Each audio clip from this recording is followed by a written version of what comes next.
consideration, and it requires understanding what data is used for what. It's a balance between how quickly it's needed and what exactly is needed in order to restore functionality.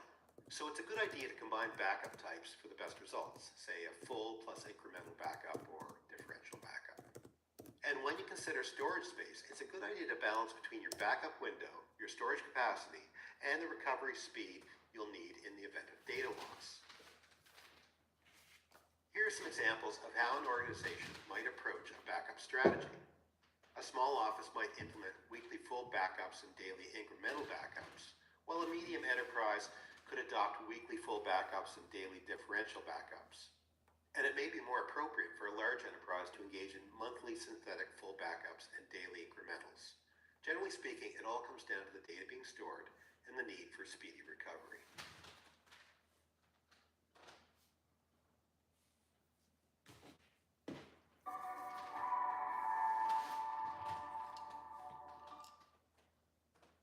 In this video, I'll discuss Windows Backup and Restore tools, configuring file history, system images, manual backups, and third-party solutions.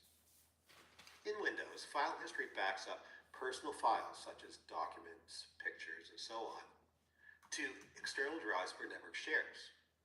It runs automatically at set intervals. It retains multiple versions of files. And it offers an easy restore option from Windows system settings. To set it up in Windows 10, go to Settings, then Update Security, then Backup. And in Windows 11, navigate to Settings, then System, then Storage, then Advanced Storage Settings, and then Backup Options. Now keep in mind that you need to have an external drive or network location to use file history, and file history doesn't include system files or applications. Now, system images are a complete snapshot of Windows, including the OS, apps, settings, and data. It's very useful for disaster recovery scenarios, or if you're replacing hardware in your Windows system. To create system images, you can navigate to the control panel, then backup and restore Windows 7 in parentheses, and create a system image. And there's a limitation because system images are large and slow. Hey everybody, good morning. Actually, I suppose for you guys, no, it's still morning. It's still morning. Good morning. And happy, what is it, Thursday? Happy Thursday. I'm sorry I'm a couple minutes late, guys. My name is Ben Smith. I'm going to be your lead instructor for today. But yeah, I just had to get a couple of things here set up. I'm currently in the process of moving, so it's kind of exciting to get everything all squared away. But it's a pleasure to meet everybody again. Welcome in. I'm obviously filling in for James, who is a very good friend of mine. I love James. Me and James started together our very first day as instructors. So me and him were both working together on Nellis. It was great. And actually, that brings up a question I have for you guys. So are all of you guys on the West Coast? Is everybody over here West Coast? Is that kind of some people? Yeah, for the most side. Okay, cool. All right. Well, yeah, I'm definitely curious about that. Elaine, yes. Mm-hmm. Yes, sir. Yes. Yeah, I just noticed you unmuted yourself. You're all on the West Coast then, yes? Oh yes, I'm central, so I'm in the middle of the United States, pretty much in the mountain time. Okay. Okay, good. Yeah, so right now I'm in, does Alaska count? Yeah, Alaska's pretty far west, I would say. But no, I'm mountain time right now, but I do tend to move around. So anyway, I just wanted to make sure, because yeah, this is a new schedule for me. I have never worked as live online with this schedule. It's kind of an interesting gig, so it's good to meet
to the day of lecture for Mac, I always get my, I have a little bit of a larger class, so I get my other instructor. I have a junior instructor that works with me, and I get him who he's familiar with Mac. I'm like, okay, you go ahead and you teach this day of lecture because Mac OS is not my favorite. But again, the good news is for you guys, you don't need to know too much. Does anybody know why that is? Did James talk about why is Mac not so?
Mac is kind of locked down. They are exclusive, but they really do kind of control what the user is capable of.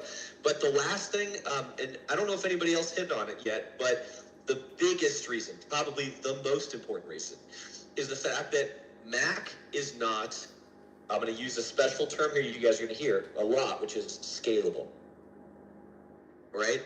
Mac does not scale really well. Like if I told you guys, okay, we're going to start a business here. We're going to have like, I don't know, 70 employees and everybody needs to have a workstation. Managing 70 Mac OS machines from a central point, it can be done through the use of like third-party tools, but it takes a lot of difficult configuration. And like you guys already mentioned, then there's also the problems of compatibility with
go ahead and help people, reset their password remotely. Okay, are you going to go to all 70 computers one by one and do that? No, that's ridiculous. That's going to take too much time. That's why we have Active Directory domain services. When you have that many computers, you're going to join them all to what you would call a domain. And then you would manage all of them from a domain controller, which is a fancy way of saying a computer that you designate as the domain controller. And that's really the way that works. If you guys can remember that about Active Directory, that's the physical side. That is what Active Directory physically looks like. That one domain controller is where you issue all your group policy. That's where you make all the changes, push updates. That is where all of the management for all of your computers happens from that domain controller. So if you guys can remember that, you're going to be in great shape. All right, that's a big component to this test, and also just in the coming months, you guys are going to learn about Active Directory a lot, and it's really good to know, especially for those of you guys who are just getting into the field. Right, this is your first time here. But So we're gonna get started on the lecture here. I did get a couple of these things pulled up here. Before I do, I guess I should. I know I'm supposed to. Let me go ahead and do some attendance. Now I know 2 of you guys were testing yesterday. James let me know a couple of you guys were testing yesterday.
Of Windows. Have you guys talked a little bit about like the Microsoft management consoles? Does that sound familiar?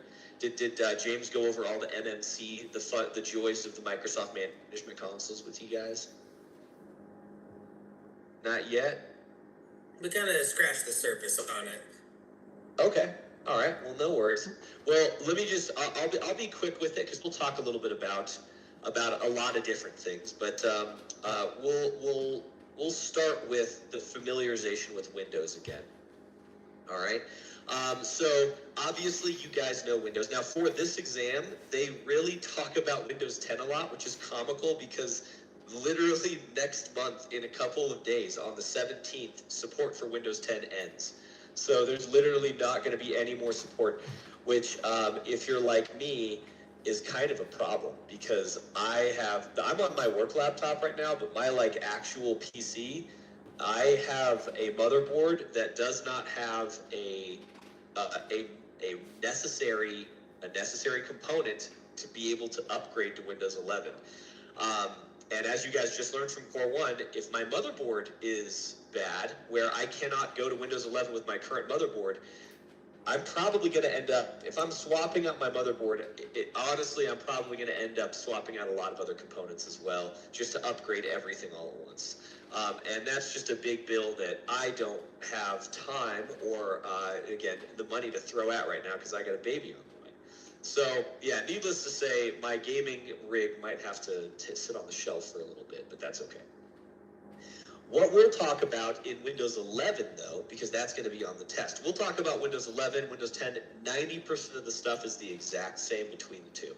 All right. Now, the 1200 series, I think they talk a little bit more about Windows 11. Now that you guys are taking the 1200 series, they talk a little bit more about Windows 11 than they do about Windows 10. So we'll go over that. But yeah, you know what? I might as well share. I'm going to share a different screen, actually. I'm going to share this screen, my main screen. All right, so you guys, this is just a quick recap, maybe some things you guys learned about.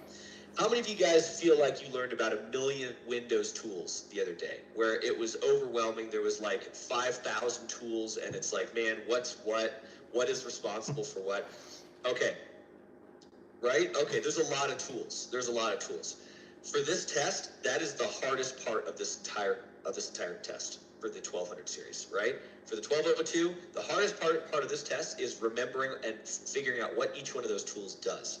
So, if you guys want to make your lives a whole lot easier, you can actually collect all of those tools and save them into one place. Most of them, not all of them, but a good chunk of those tools, you guys can actually get and put it in one place, so it's easy for you guys to go back and review them and like interact with the tool to see what it does.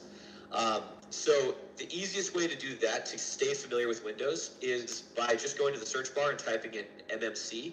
All right, this stands for the Microsoft Management Console. This is a toolbox, and that's really all it is. You guys can all follow along if you guys would like. This is the MMC, so this is a toolbox, and that's all it is. Super simple stuff. There are so many different tools in Windows, guys. So many different tools. But the good news is that most of them will fit in this toolbox, meaning most of them can be opened and saved in this toolbox.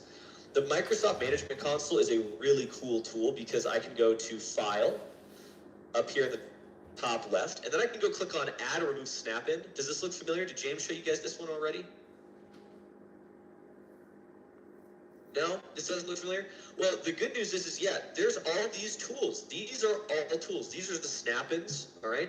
So these are all a bunch of tools. Like, for example, if I want to click on Computer Management, this is fine. When I type MMC, it just takes me to the Hyper-V Manager. Try typing in, you can also do this. You guys can push the Windows key and R on your keyboard, like this, and you're going to see this little thing pop up. This is the Windows Run tool, and then you guys can type in MMC again here and click OK, and then it's going to ask if you want to allow this app to make changes to your device. Click on Yes, and try that out, Kevin. So do Windows key R and then try typing in MMC and see if that pulls it up. Awesome. So this is the Microsoft Management Console. Like I said, it's a toolbox, and then you guys can just click on File, Add, Remove, Snap-in, and you can click on Device Manager, which is what you use to manage all of like your peripherals, like your mouse and your headset, and even your display, like anything that is connected to your motherboard via Bluetooth, Wi-Fi, physical connection, anything that it could be considered a additional device to the computer. Device Manager is responsible for that. So whenever you have a problem on the test about like driver or about issues with like peripheral devices, that's Device Manager. Certificates. This is where all of your certificates are loaded. You can actually check and view the status of all of the digital certificates, which if you guys don't know what they are yet, it's fine. You guys will learn. Certificates are basically just a way to prove that you are who you say that you are. It's one way to prove, yes, this belongs to this belongs to that. That's kind of what a certificate is. Just like a certificate of authenticity, if you bought like a like a signed portrait of somebody or something like that. You know what I mean? You can get a certificate with it to certify its authenticity. You could go click on disk management, which is another awesome tool as well. That's going to be good for your storage devices. You get to see all of the wonderful things that are storage, which is actually, I believe, what we're going to talk about a little bit today. Event viewer for looking at all of your computer's diary entries, which is what I like to call them. Your computer and every program in it keeps track of, it keeps a diary every day. It's like, dear diary, I did this today. Dear diary, I messed up today. I crashed, or I did this, or I'm doing this right now. And you get to check and see what all of those diaries are, which are basically what we call logs, all right? So, you can go ahead and check in on all those logs with Event Viewer. Group policy, this is a great one. We love group policy. Obviously, this is going to be stuck to my local computer because I'm not part of a big Active Directory domain, like I mentioned earlier this morning, with like 70 computers. I don't have that. I only have one computer, so it's going to make it a local computer policy. It's going to issue policy for this computer because I'm not a part of a domain. I've got like IP security monitor. Local users and groups is one that's on the test as well. Performance monitor. Let's see here. Services is definitely one that's on there. Task scheduler and Windows Defender firewall with advanced security. There we go. All right. So these are the big heavy hitters for the test, guys. There's a couple others that I cannot actually get here, but this is 90% of the tools. I'll be honest, if you guys know what these do, if you guys know what each one of these does right here, this list, you will pass the test. All right, you will. If you guys can speak to each one of these, you know when you would go here, why you would go there, what to look for when you're here, that is enough to get through the hardest part of the test. The rest of the test is all security concepts, which, if you're brand new to security, might be a little bit new and challenging in that way, but I think overall you guys are going to do fine. Most people find the security component to be a lot easier than the Windows troubleshooting component. Benjamin, can I ask yes, sir. if you can go through it one more time, sorry? Of course, yeah, absolutely. So, I'll just go through this real quick with you guys, right? Okay. So, this is called the Microsoft Management Console. Overall, let's start with that. This is just a toolbox. That's really all it is.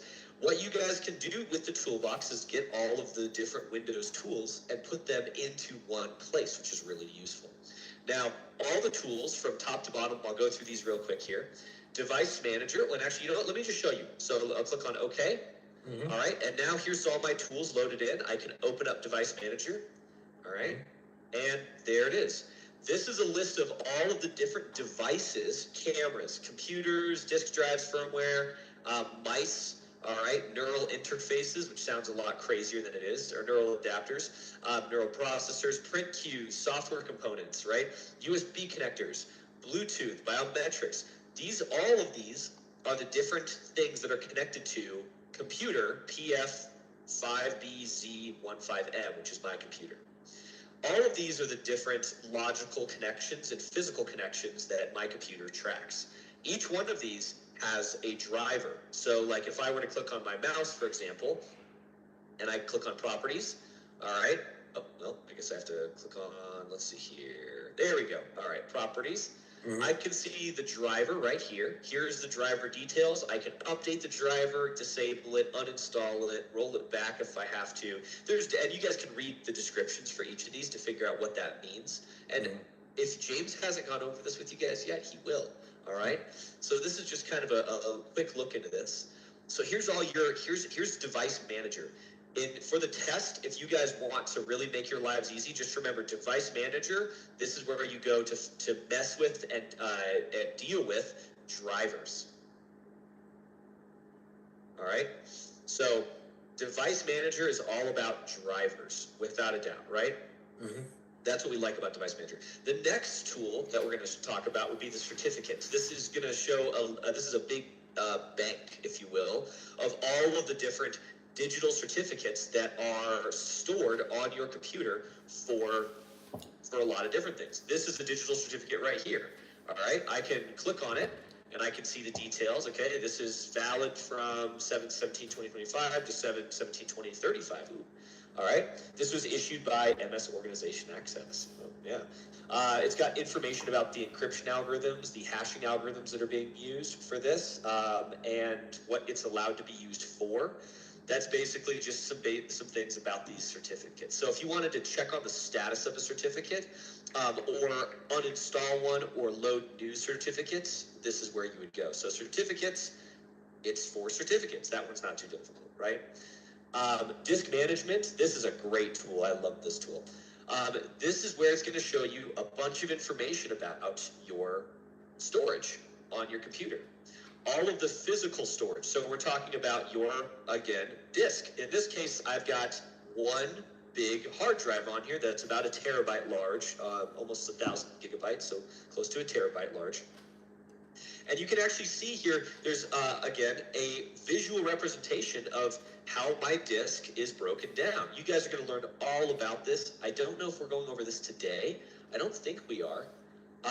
But what we are going to do, yeah, it looks like we're doing command line stuff today. Oh, yeah, that'll be fun. All right, sweet. Okay, cool, yeah. And we are going to talk about some of these tools, actually. Awesome, so we are going to talk about these tools today. This is just a warm-up for the lecture today. So yeah, here you guys can see my actual storage device. This is my solid state drive on this machine. All right. Now you'll see that there's a couple of these different blocks here. These are called partitions. All right. There are 3 different partitions here on my one disk, and we'll go into each of these later. You guys are going to need to know a little bit about these, but to just keep it simple. All right. This first partition, just so you know, this one is actually what your, have you guys heard about BIOS and UEFI yet? Does that sound a little familiar? Yeah. Yep, good. So when you guys boot, when you guys turn on your computer, what's the first thing that happens? Did anybody know? There's a special test that happens. Oh man, that was perfect. That's what I'm talking about. All right, that's post. All right, so when you first turn on your computer, post happens. All right, the power on self-test. When that happens, your BIOS or UEFI, which, by the way, most of us have UEFI. BIOS is a little bit out of date now. BIOS is a little legacy. So most of us have BIOS UEFI now. That has a special section in the BIOS UEFI menu that says the boot order, right?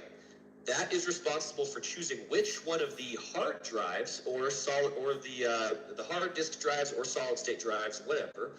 That's responsible for choosing which one you're going to your BIOS is going to look for an operating system in, right?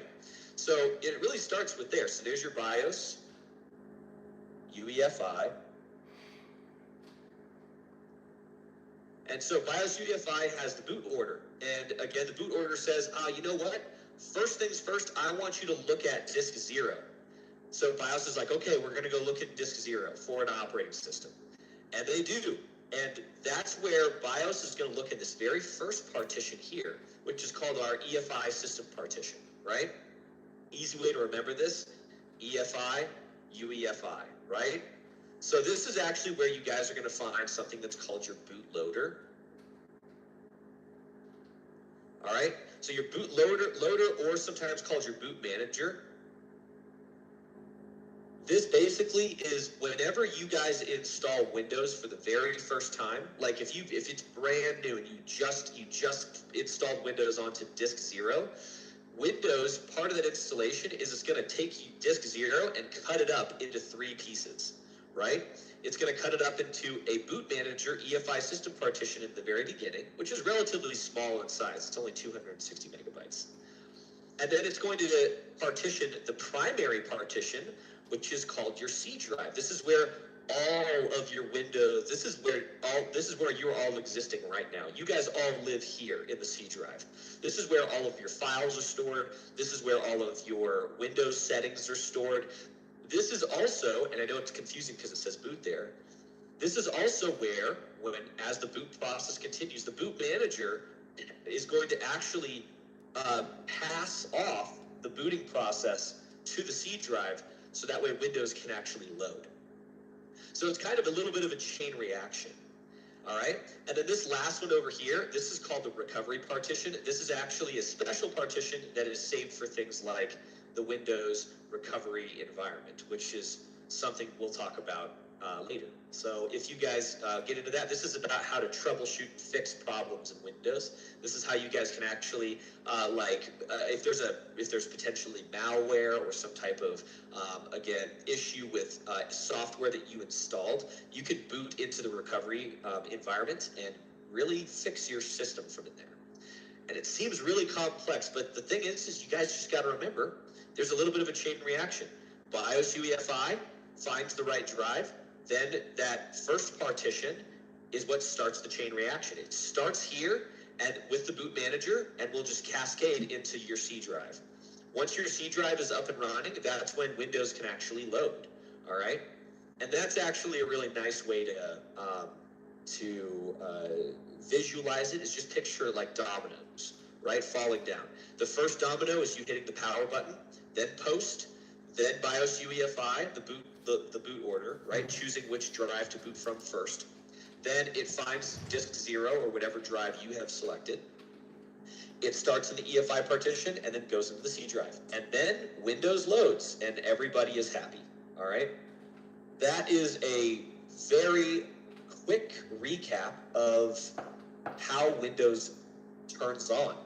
And you guys will need to know that for this test, but that's something that you guys can go over again with James. Now, folks, if it feels like I'm blitzing through this right now, it's okay. I am. You guys, I don't expect you guys to just be absorbing all of this right now and taking a million notes and getting ready for, to take the test and be like, oh man, I should have taken more notes when Ben was talking that one time. James is going to go through and talk about all of this with you guys again with a full day of lecture. So don't worry too much about this if it feels like, man, I'm not getting it. I'm not getting it right now. It's okay. It's fine. It'll make sense. It'll make sense in a couple of days. It'll come to you. Okay. So just accept it for what it is. It is spiral learning. You'll see it once with me. You'll see it with James. You'll see it on your assignments again, so on, so on, so forth. And at the very, very central of the spiral of learning is understanding. All right. So I'll move on, but before I do, does anybody have questions about that process I just described? And please feel free. I'm a huge advocate for questions. Raise your hand. Put it in the chat. I just realized I don't have the chat open. I'm sorry. All right. Is the GUI on the C drive also? Yes, it is. Great question.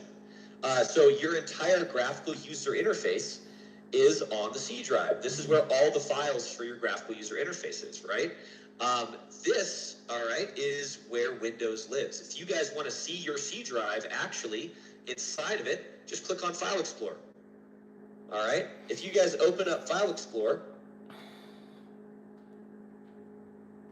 all right, and then you guys go to this PC, Windows C. There's your C drive. You can just click on it. Boom. This is everything that's in your C drive. A lot of different stuff. All right. Now, obviously, yours might look a little different than mine, but you guys are going to have a lot of stuff in here. This is the C drive. So anyway, that is disk management. It's what allows you to, again, manage these partitions. You guys can actually make more partitions if you want. And you guys will learn about what partitions are and how they all kind of roll into this. But does anybody have any questions about this before I keep going through the list here? No, that's fine. No? Okay. All right. You know what? I will say this, guys. After doing this for a while and being a student myself, there's one thing I've learned, and that is that closed mouth. I keep saying closed. Closed. Closed mouths don't get fed, right? So make sure if you guys have questions, I have no problem pausing and answering questions at all.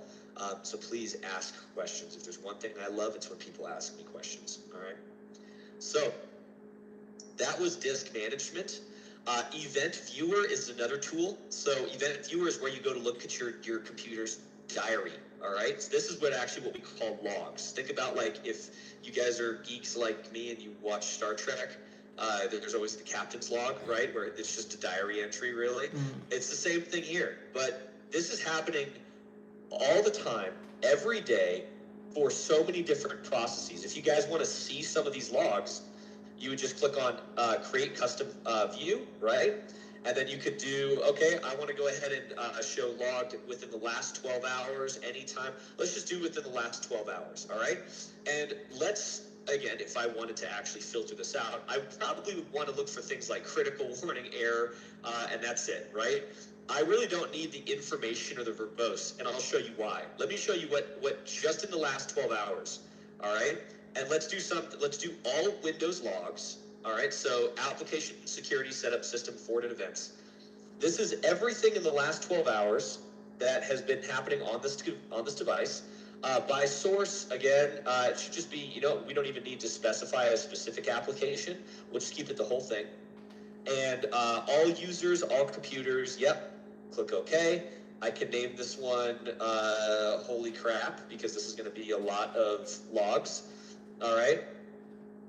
And just in the last 12 hours, I mean, there are so many. Like can you guys see how slow the scroll bar is moving right now? Yeah. I'm punching it. I'm flooring it right now. This thing's barely moving. So that's what I mean when I'm like, this is a lot of events. 4,777 events in the last 12 hours. This is all informational logs, verbose logs. This is not really gonna help me understand a whole lot, but imagine if I changed this to critical or warnings or errors, right?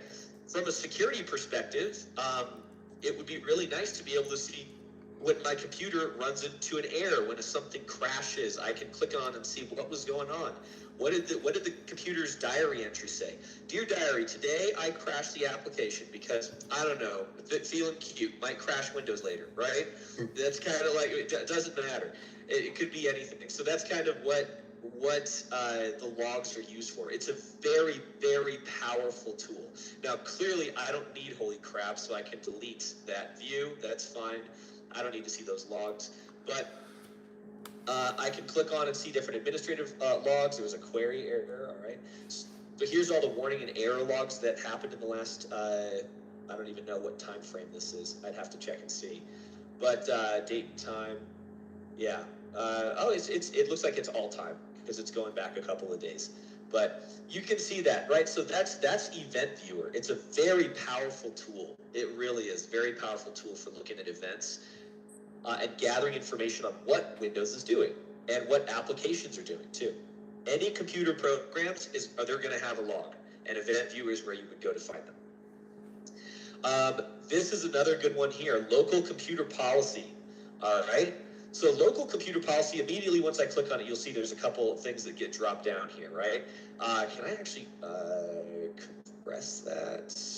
No, I can't. Okay, whatever. So local computer policy, this is really powerful. It's a very powerful tool.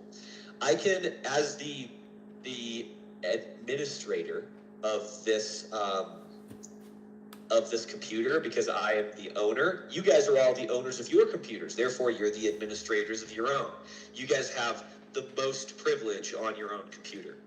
But imagine you guys were, you had other people on your computer, right? Maybe you have a family, you got, people, you want to go ahead and set some restrictions on their user accounts, or you want to create policies, all right? You want to create a policy that says, all right, you know what? I want to make sure that my child doesn't have access to this, or this, right? We'll go to their user account and enable those restrictions. The most common question on the 1202 series, all right, the most common question on the 1202 series for security is about passwords. And local computer policy is where you go for passwords. So you go to computer configuration here, and then you can click on that. You can go to Windows settings, security settings, and then here you can see like account policies, local policies, right? I go to account policies, password policy. All right, and enforce password history. By the way, you guys don't have to know how to get here, like that whole crazy path I just took. You just need to know that this is in local computer policy. This is where you go to issue any kind of policy you want. All right, so here you go. You got like enforce password history, maximum password age, minimum password length, things like that. Like there are a lot there are a lot of different ways that you can manipulate, again, password requirements here. And this is, by the way, passwords for logging into Windows. This is like somebody's Windows account. Whenever you guys turn on your PCs and it prompts you for a password to log into Windows, this is what we're talking about. I can even set account lockout policy, like, hey, after 10 invalid login attempts, I want to go ahead and lock it out. And I'm not going to lock it out for 10 minutes. Let's lock it out for like 3 hours. And then, there's a little explanation about what each of these does right there. Let me go through the chat, guys. I just realized there might have been a couple questions I missed. I'm sorry. So let's see. Elena asked, does this take up a lot of space? I'm assuming you were talking about the logs. And the answer is logs are very small. They're just a couple, they're just a small diary entry. They do take up space, and logs could take up a lot of space if you wanted them to, right? But for the most part, not really. I mean, they're not going to take up enough space to where you would have to be concerned about deleting your logs, right? Or clearing your logs. I wouldn't worry about that. Yeah. Good question, though. Is it the same path for a domain or the enterprise environment? Great question. So Elias is asking about in a domain or an enterprise environment, very astute of you, this would not be called local computer policy. This would be group policy. Now, obviously, group policy would be more useful. Group policy, it's going to be done on the domain controller, and it's a slightly different path because you'd have to choose which device to actually be configuring and managing, and then you would choose what you wanted to configure and manage on that device.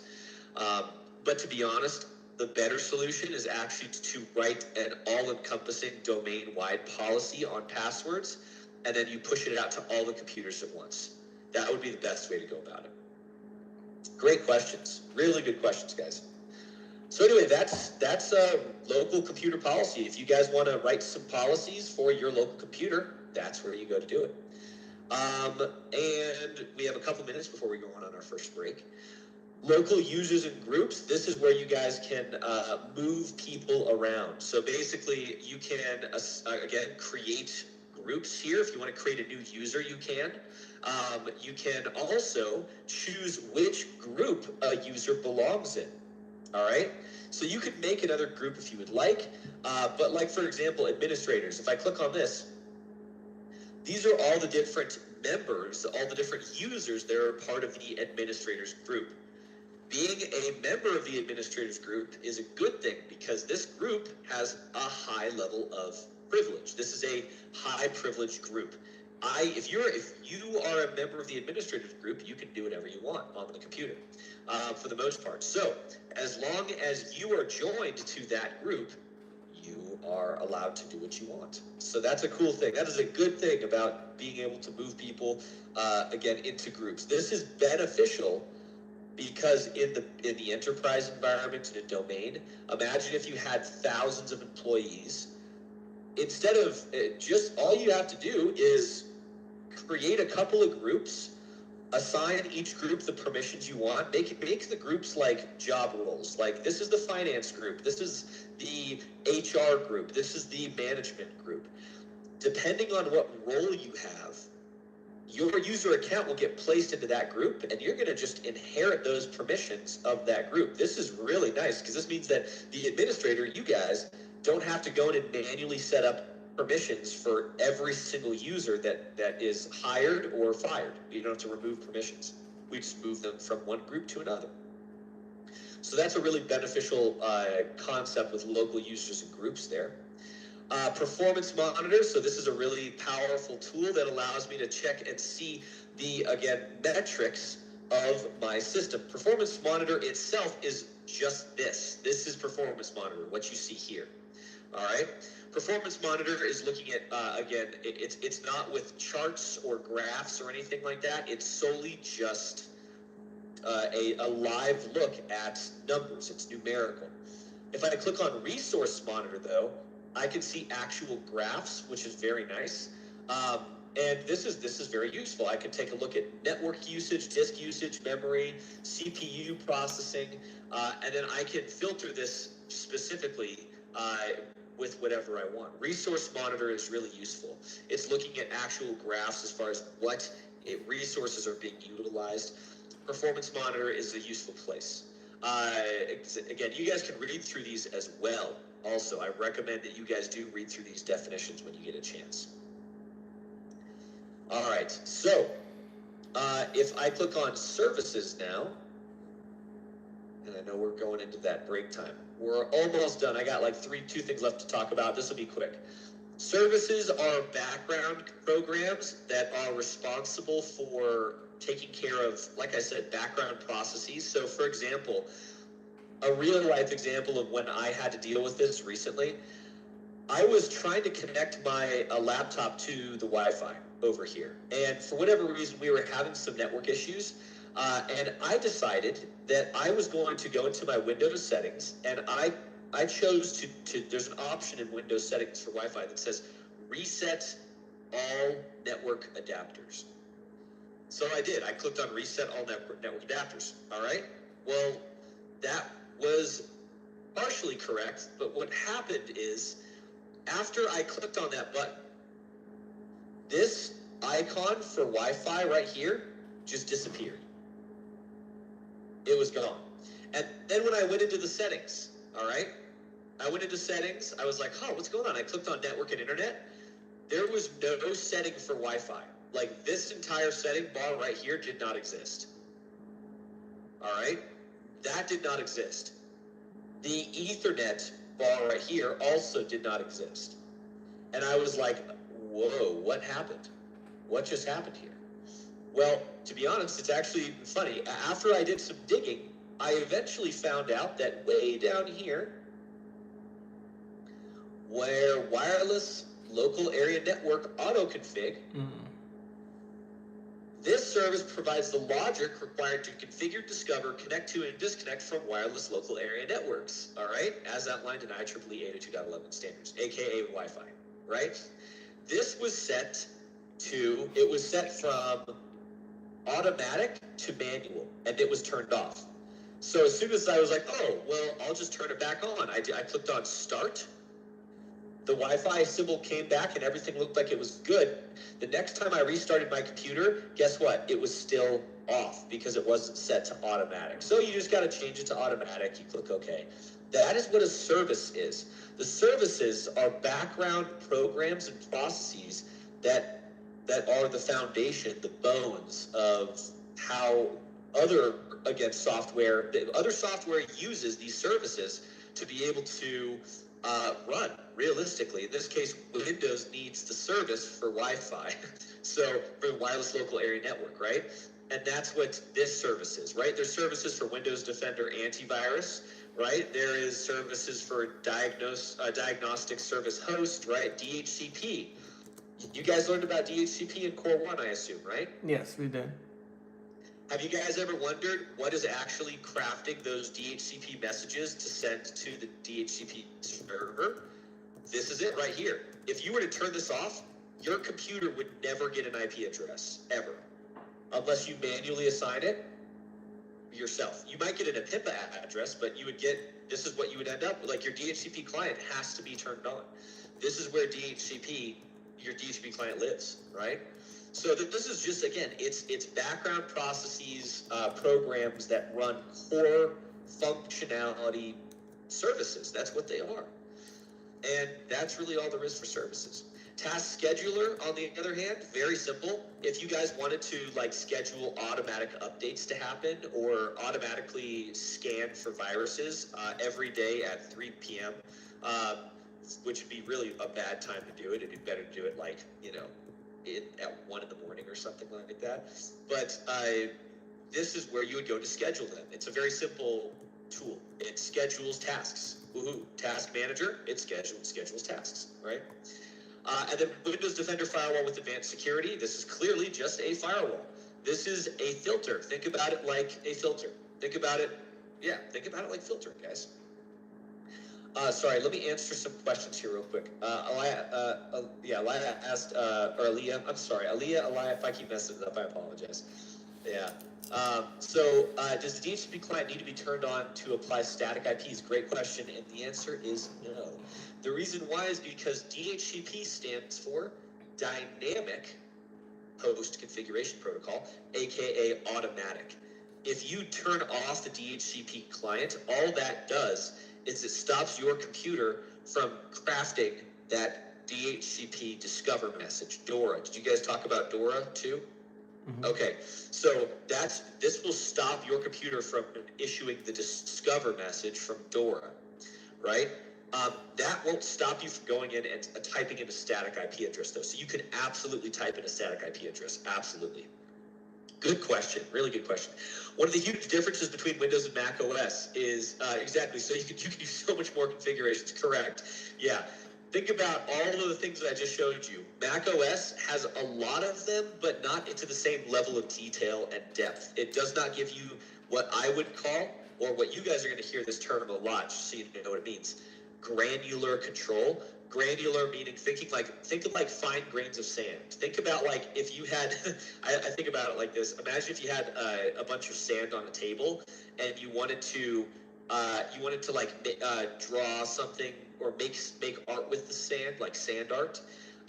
Being able to just move a single grain of that sand into the right orientation, that's granular. So, and that's kind of the idea here.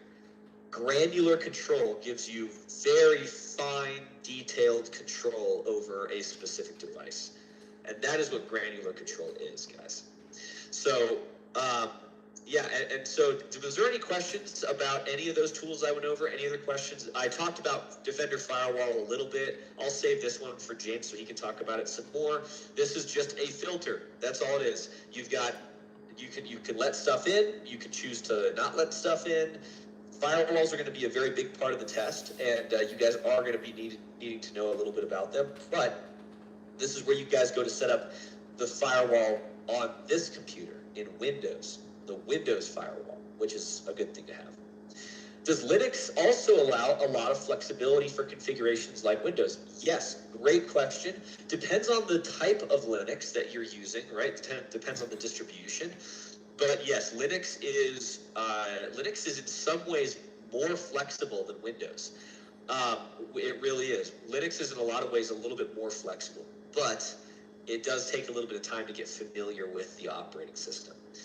You guys should get some virtual machines. I believe James is probably going to run that lab with you guys. You guys will get some VMs up and running. You guys get to play around with Linux virtual machines. That should be something you guys do. And yeah, it'll be a good time. You guys are going to learn a whole lot about that stuff. But this was a very much so crash course overlook of almost everything that Windows, all the Windows tools that they want you to know. There's also multiple ways to get to each one of these tools. You can open these tools up individually, aka outside of the toolbox here. If you wanted to open up Windows Defender Firewall, right? Windows Defender Firewall right there. And then I can click on, let's take a look here. Is it under advanced settings? There it is. So here's Windows Defender Firewall right here with advanced security. It's the same exact thing, but it's out in the open by itself. It's not in a nice toolbox. You can do that with all of these. All of these tools can be opened up by themselves. And there's a lot of other tools that you can also get to, but you cannot open in this toolbox, right? Specifically when we start talking about some of the tools in settings, right? Yes, sir. Hey, we lost Brian. We lost Brian. He just disconnected. Yeah, power outage. Okay, thank you for the heads up on that. By the way, okay, cool. Good to see that. Looks like Jesus is here too. Awesome. Jesus, did you clock in for me as well? I'm sorry, I didn't check. Yes, sir. I did clock in, but let me double check that just in case. All right, thank you. But while he's doing that, guys, any other questions about these tools? I know it seems kind of like a lot of tools are getting thrown at you, more than you thought, but there's a purpose for every single one of them. And when you understand the importance of every single one of those tools, it really does help make a lot more sense. All right.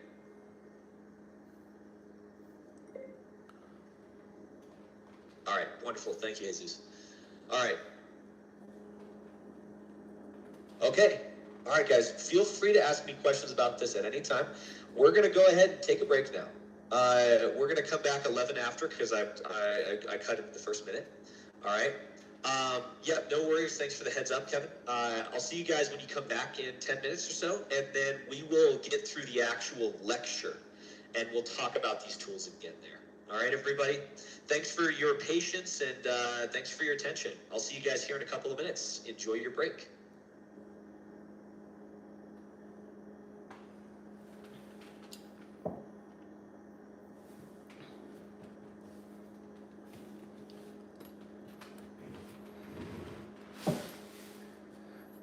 For those just coming in the chat, remember to leave your comment. If there's ever a minute that there's no audio, it means I'm doing something else that I don't want to interfere with it. But apart from that, leave your comment. Remember to like the video.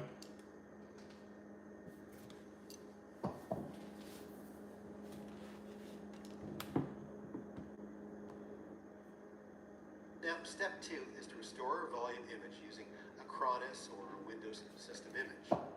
First, we mount the image for file-by-file access. Then, verify folder structure and permissions.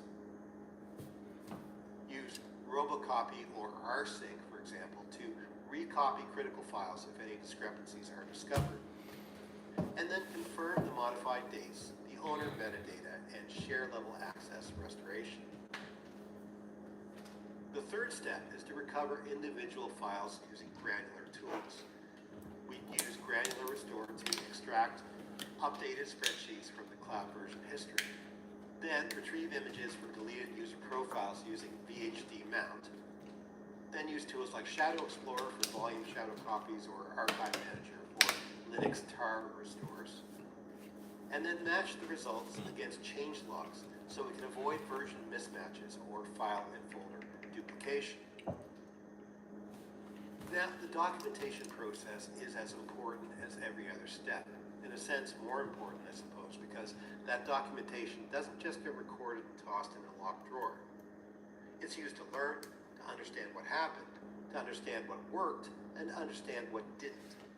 More than that, personnel changes over time, and without keeping a record of what happened, that knowledge gained by adverse events could be lost when key players move on. So you should record the timeline of the outage, what recovery actions were performed, and what tools were used. Documentation should include an impact analysis, including which users and systems were affected and what, if any, negative impacts were experienced as a result of the outage. The root cause should be identified. In this case, a power surge without UPS protection was the culprit, so a key takeaway would be that you need to invest in a UPS. The archived logs should include antivirus scan results after restoration to ensure that there's nothing in the backup that might cause more problems. And there should also be a comparison of file hashes for the restored files that can be included in an audit to ensure that everything was restored the way it was meant to. And finally, add the documented event to the post-mortem playbook, and if necessary, update the recovery standard operating procedures.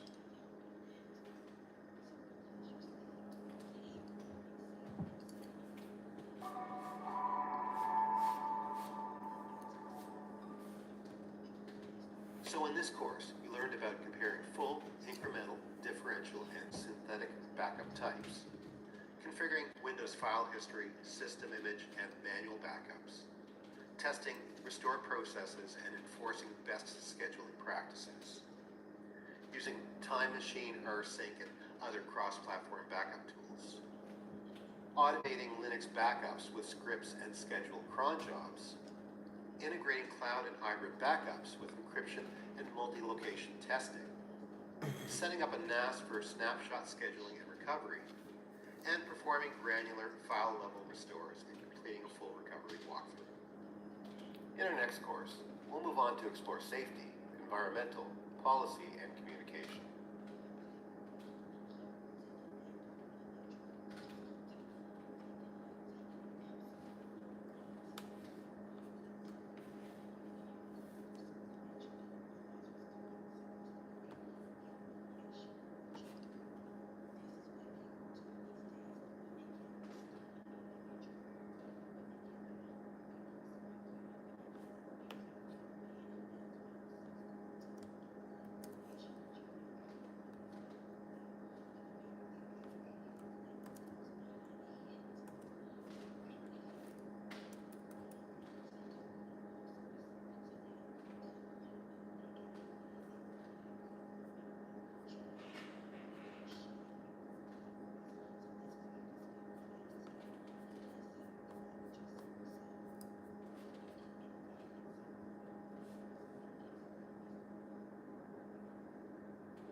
Hey there, Arthur.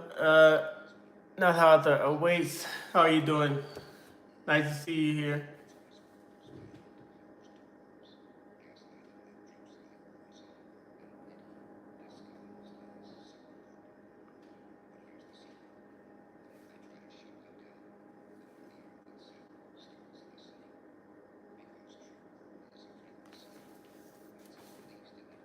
All right, hey everyone, welcome back. Very sorry for just a couple of minutes here. We're gonna have a slightly extended break, partially because my router here is just about to restart. Oh, my day is going great. It's funny, Kevin's You're restarting his. doing an I gotta exam? restart mine here in just a second. We are installing a Wi-Fi mesh network here on the property, and they need to shut off the Wi-Fi for about 5 minutes. So, guys, they're gonna. I'll be back on in 5 minutes. The Zoom room is probably gonna close because I'm the host right now.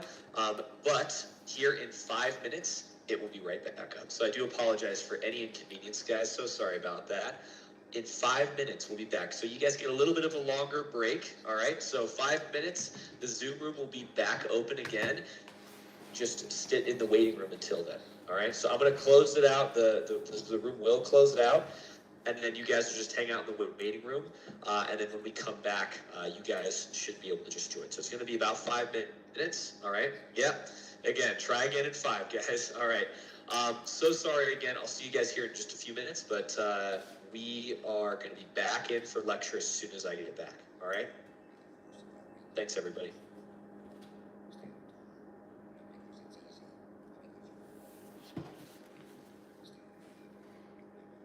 So wait, so you say you're doing an exam today? Is that what you were doing?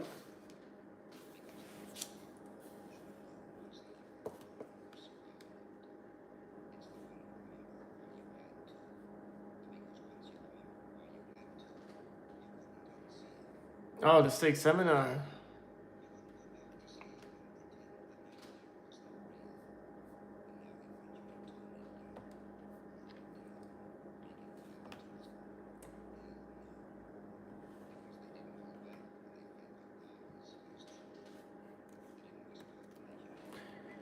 Oh yes, apparently. So he's going.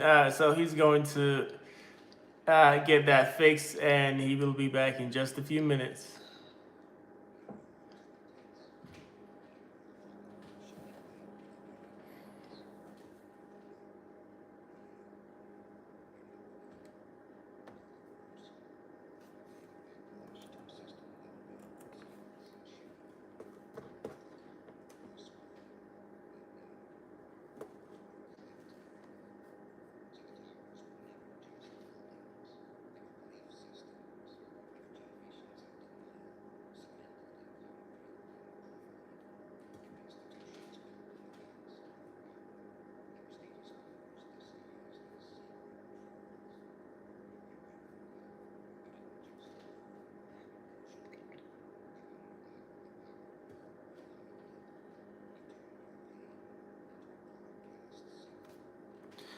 What's the minimum GPA that you're required to have to pass your entire 4 years, or at least for each class or curriculum?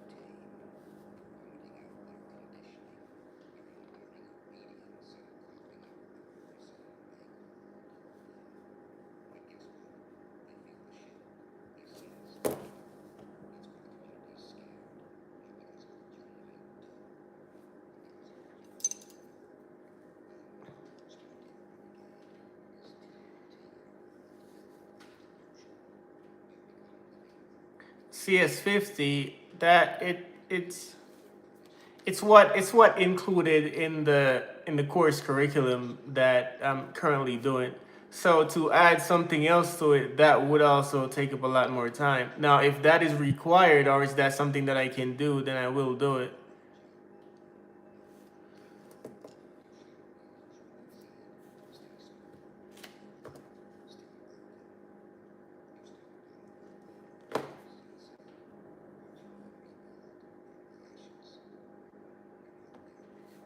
Two, what is two? What does the two mean? What were you responding to?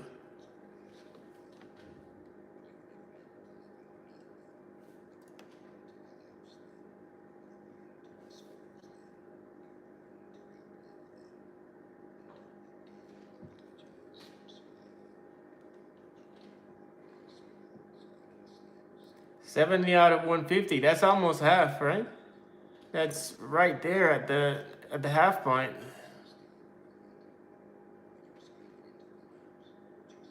Oh yeah, so I have my notepad while I am doing work on my computers. So I have to take notes while I'm going over stuff so I can reference back to it.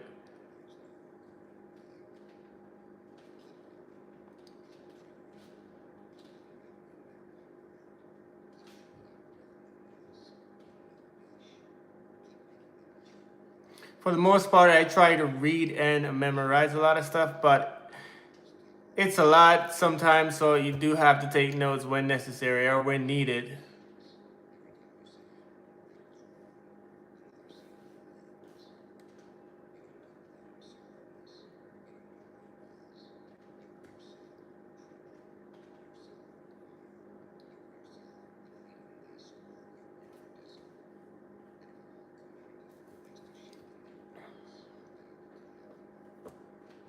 Yeah, what is your minimum GPA requirements for you to pass?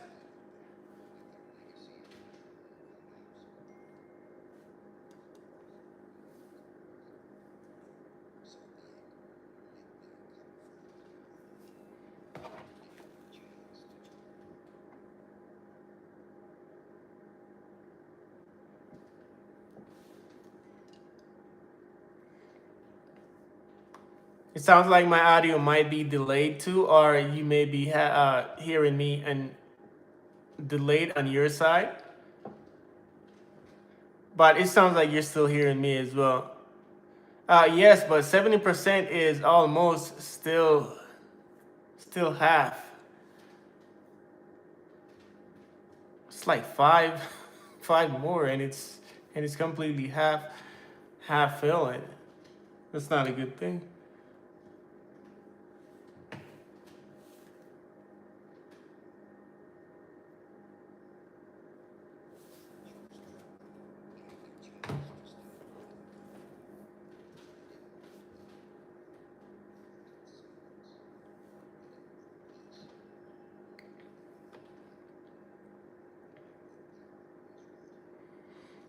So why do you think most? Why do you think?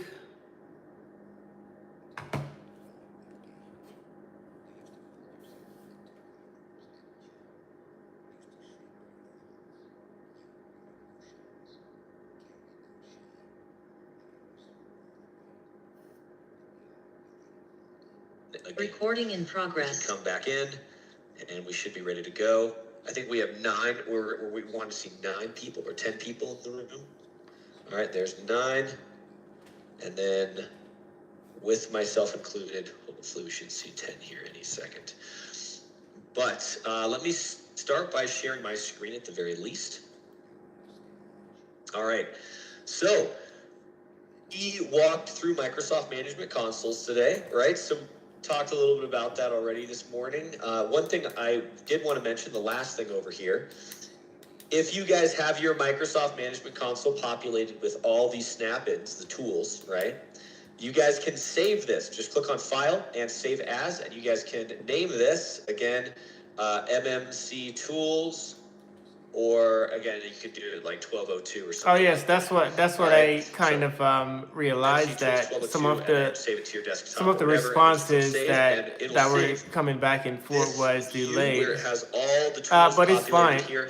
If you guys want to study for the So when test, each you comment guys can come go up, then I back, can open read this from there. toolbox up again, review all the tools that are in here, play around, see what the tools do, and yeah, it'll be good. All right. So that is Microsoft. So yes, I am currently trying to grow this channel. So I'm currently trying to be on as much as I can as well.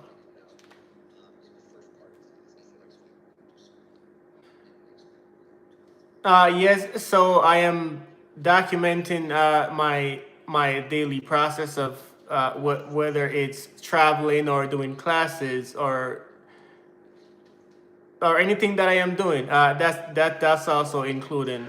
So doing my lives, I haven't gotten around to doing daily videos yet, because it just takes a lot of time in between me doing classes.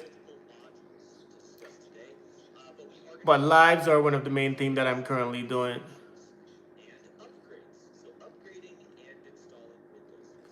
Yes, it does. It does, because I still have a presence on here, so at least I am still on here throughout the process while I can upload videos when I can. So lives do help as well.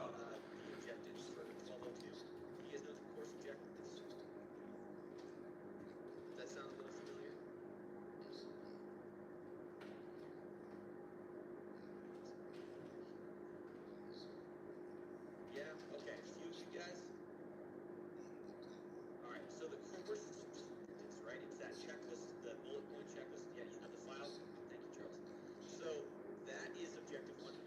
That's where we're actually going to be learning. Yes. So from time to time, lives are like that. People may click on and click off, or they may watch for some time. They may comment or like the video, which lives are like that. But as the channel grow, eventually there'll be more and more people watching all at once. But you'll see the view count changes from time to time. And so the more and more that I'm on here, then, or if and when that I start to create my schedule that this is the time that I'm gonna be on live, then more people are gonna be able to come on at the same time while I'm on live. So it's a growing process as well.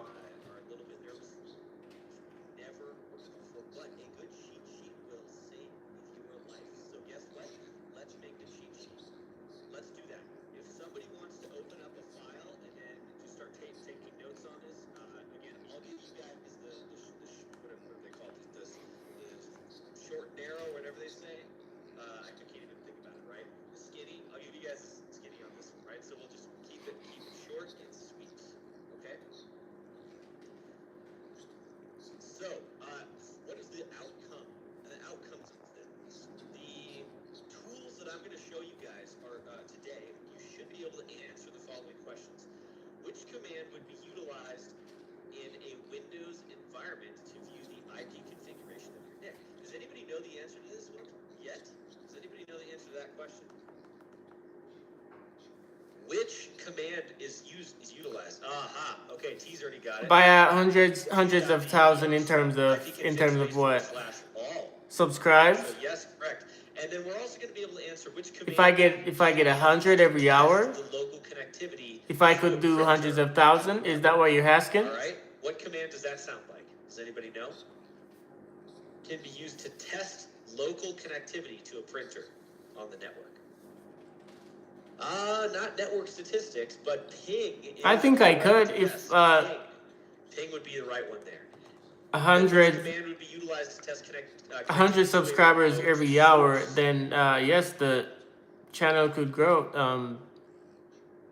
all right, very fast. I could use ping or I could use trace. But also what helps is Windows, it's trace RT.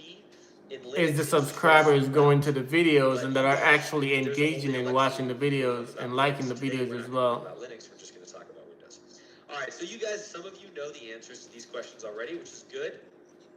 All right, and then we also have some other ones here. Which command would be utilized to retrieve the name service records for a given domain? And then again, I'll see if you guys can answer that one. Does anybody know the answer to that one? Which command would be utilized to retrieve the name service for a given domain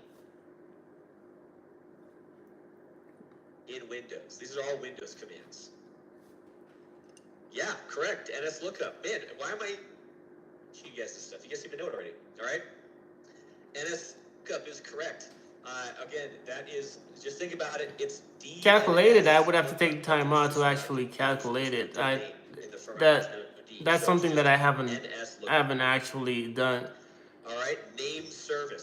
When people do subscribe, would be utilized it would be a lot for me to try to go and calculate it every time or every day. Somebody already answered this one. There it is. That's NetStat. Network statistics shows you all the active network connections, TCP and UDP. All right, cool. Let's do it, guys. So, troubleshooting Windows. This is something that you guys are going to have to take care of on the test. The test is going to ask you a lot of questions about troubleshooting IP configuration, network connectivity from the local network, remote network connectivity, name resolution, and then also network ports. All right? Now, luckily, you guys just answered all of the questions for every one of these troubleshooting steps. Troubleshooting IP configuration, it's going to be IP config. Troubleshooting local network connectivity, probably ping. Remote network connectivity, ping slash, again, trace route, and then name resolution, NSLOOKUP, and then network ports. Well, lives for 10 years, how many subscribers? Right. That's your cheat sheet, done and dusted. Are you asking that based on your calculation? It might actually be a little bit more. Let's see what we've got. So, troubleshooting IP configuration, right? If I do lives every day for 10 years, it would be a lot more than that, exceedingly. All right. Troubleshooting IP configuration equals IP config. There it is. Anything to do with IP addresses, all right, specifically your But to IP calculate, address, with your IP address, was it 5 times 100, of IP address, and then times that, the 365 by 10, then that would be the average of what you're asking. So, over 5 hours per day. Before we go any further than this, let me just paint a quick picture for you. All right. So the amount of hours that I'm doing live depends on what I'm doing throughout that day. So if I'm doing classes or work, I'm multitasking at the same time. If I'm out or traveling or something, the lives may be a lot shorter. If you guys we can all do this together really quickly. I want everyone to go ahead and go to command prompt, open up a new command prompt window, go to the search bar at the bottom of your Windows screen and type in CMD for command prompt. You can go ahead and open that up. You don't need to run as an administrator. All right, and what you guys are going to notice here is, again, we're going to all type in the same command. We're all going to type in ipconfig. All right, just ipconfig. We don't need to do /all just yet. But ipconfig, excuse me, what you guys are going to see here is a couple of different adapters.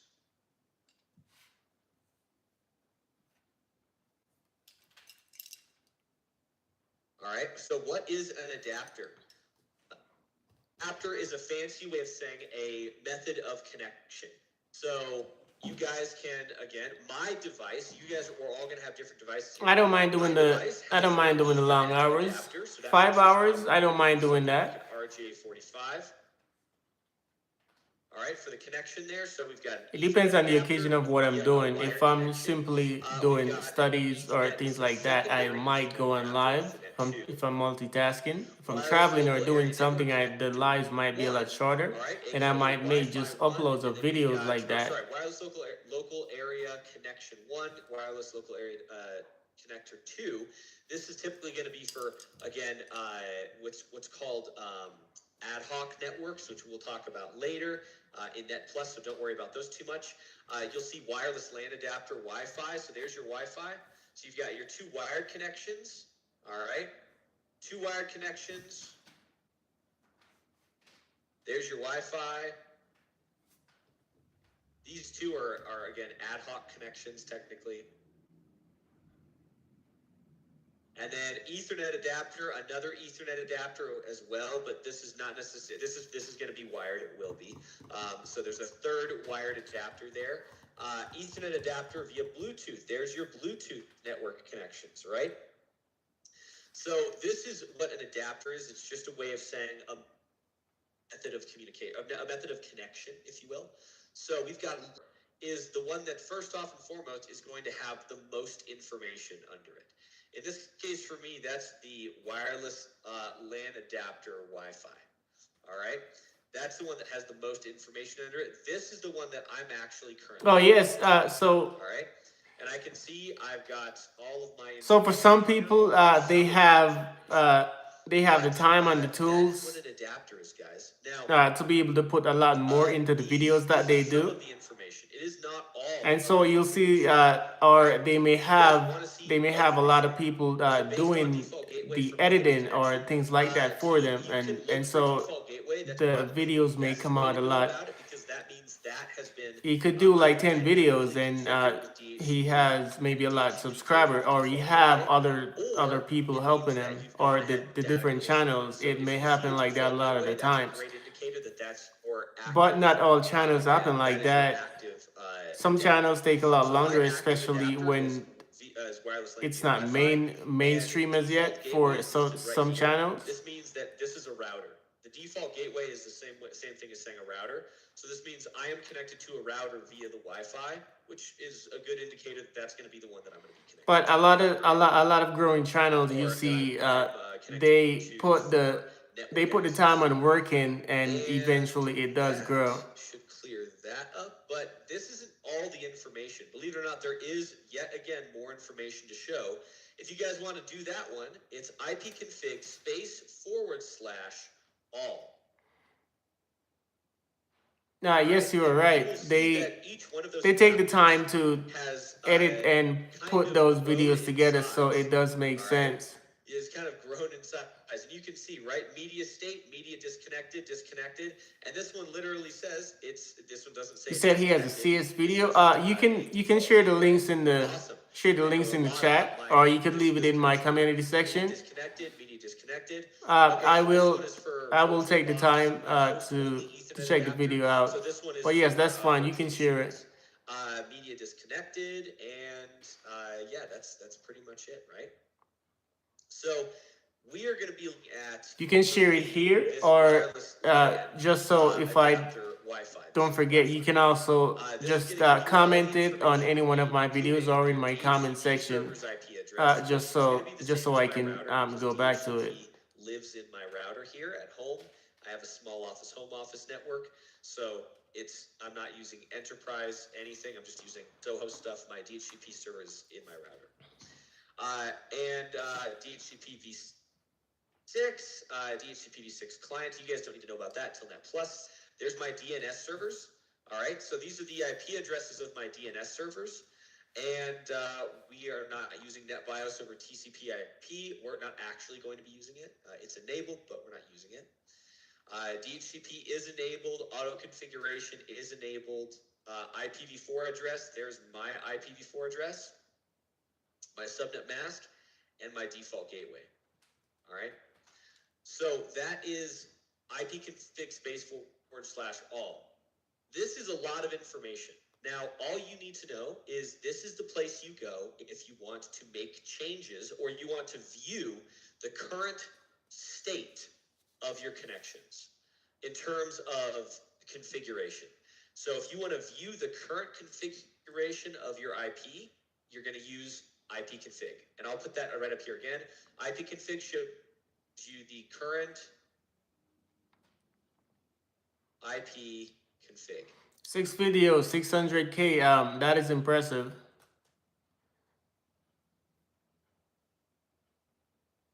All right.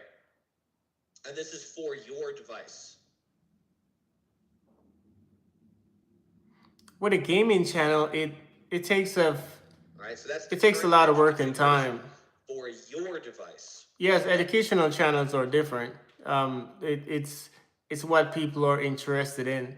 With a gaming channel, Okay, then it so would have to be that a was lot more IP people that are config. interested in Now, again, gaming. So one within thing that you guys have to keep in within an mind, educational channel, right? it's When you guys are, when would you use this tool? When would you within use an this tool? educational So, channel, it's a lot step different. number one, what's the first situation where you guys use this tool? You are trying to connect to the network, all right? But you are unable to. So on this current channel that I Whatever am reason you are unable to building, join the there is a network. lot of different things What you that can do, I well, will you can incorporate run in IP this config. channel It's a as good starting well. place, and you'll check your IP configuration. If you have DHCP enabled, So you'll see that in my itself. That's the whole daily point, right? upload Of video, dynamic not host lives. configuration protocol. This equals automatic config, The right? lives that I'm doing right now, it's mainly so I have a presence on my channel while I'm doing other things. DNS servers, your IP address, all that stuff. So again, is the adapter configured by DHCP? If it is, then you should see that populated. But if it's not, then you would have to do that manually. All right? Doing that manually is the same thing as saying a static address. If it's configured with a static IP address means we have to manually assign.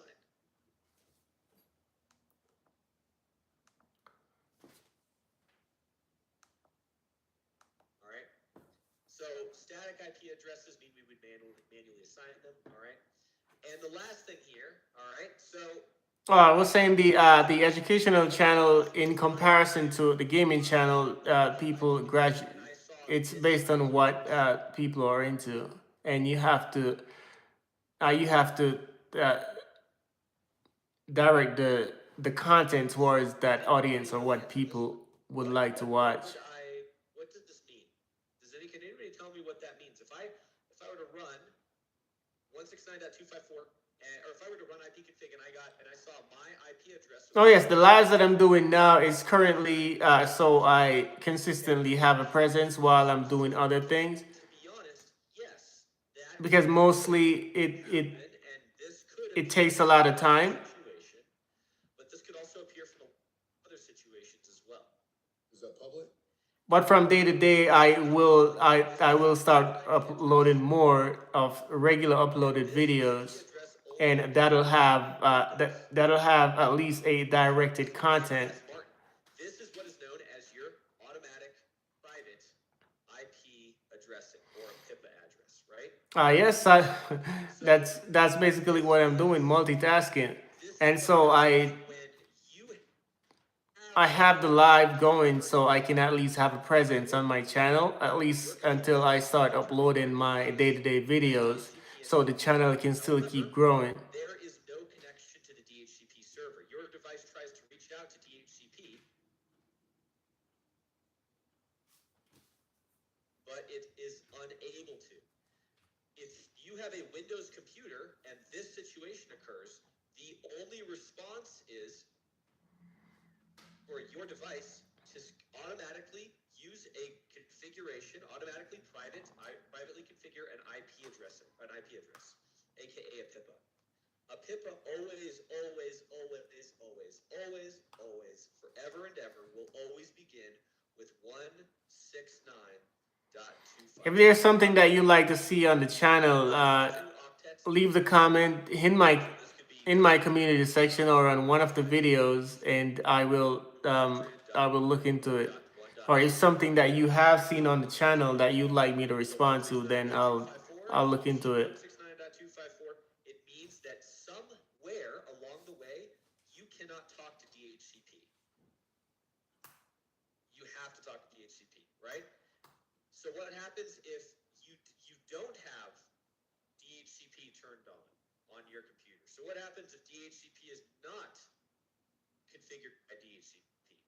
What happens if you assigned a static IP address, but you left it blank? Well, that's when you would see 0.0.0.0, right? Because it's just nothing. There's nothing there, right? So if you were to leave it there and leave it completely blank, then yeah, this is what's likely going to end up happening. But a PIPA is what happens when you're trying to connect to DHCP and you are unable to for whatever reason. Your computer, as soon as it's a Windows computer, is going to recognize that, oh, looks like I can't connect to anybody. I'm going to give myself 169.254, aka that is how you troubleshoot IP configuration, guys, with this command line tool. So, any questions about this whole IP config menu here? You guys will need to know more about this for Net Plus, but for right now, knowing that this is where you guys go to view your different adapter MIT videos. adapter configurations, this is all you need to know. I don't mind watching different videos or lectures, but I'd love to answer any other questions people have.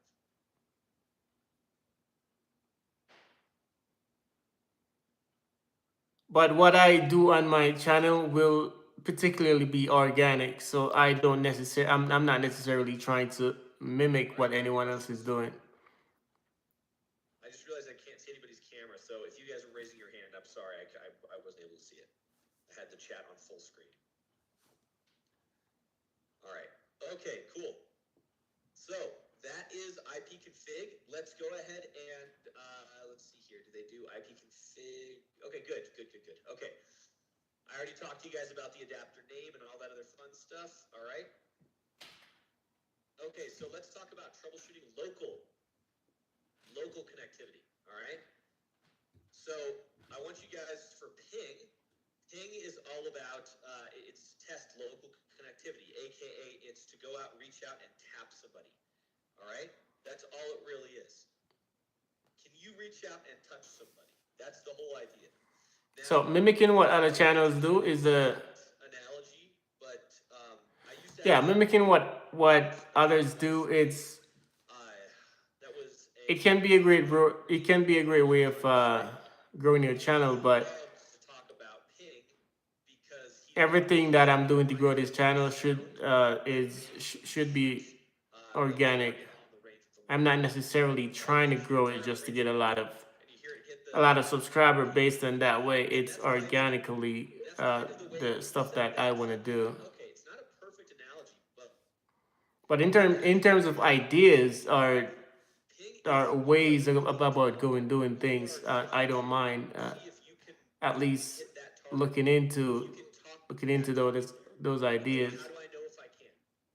Well, let me load up an ICMP packet, all right, and shoot it out at it.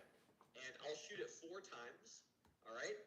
1, 2, 3, 4. If I get a response back, all right, I should get a response back. The response is the sound of the ping. That's the way I think about it. So I shoot it out there. If I hit it, I'll hear a ping, right?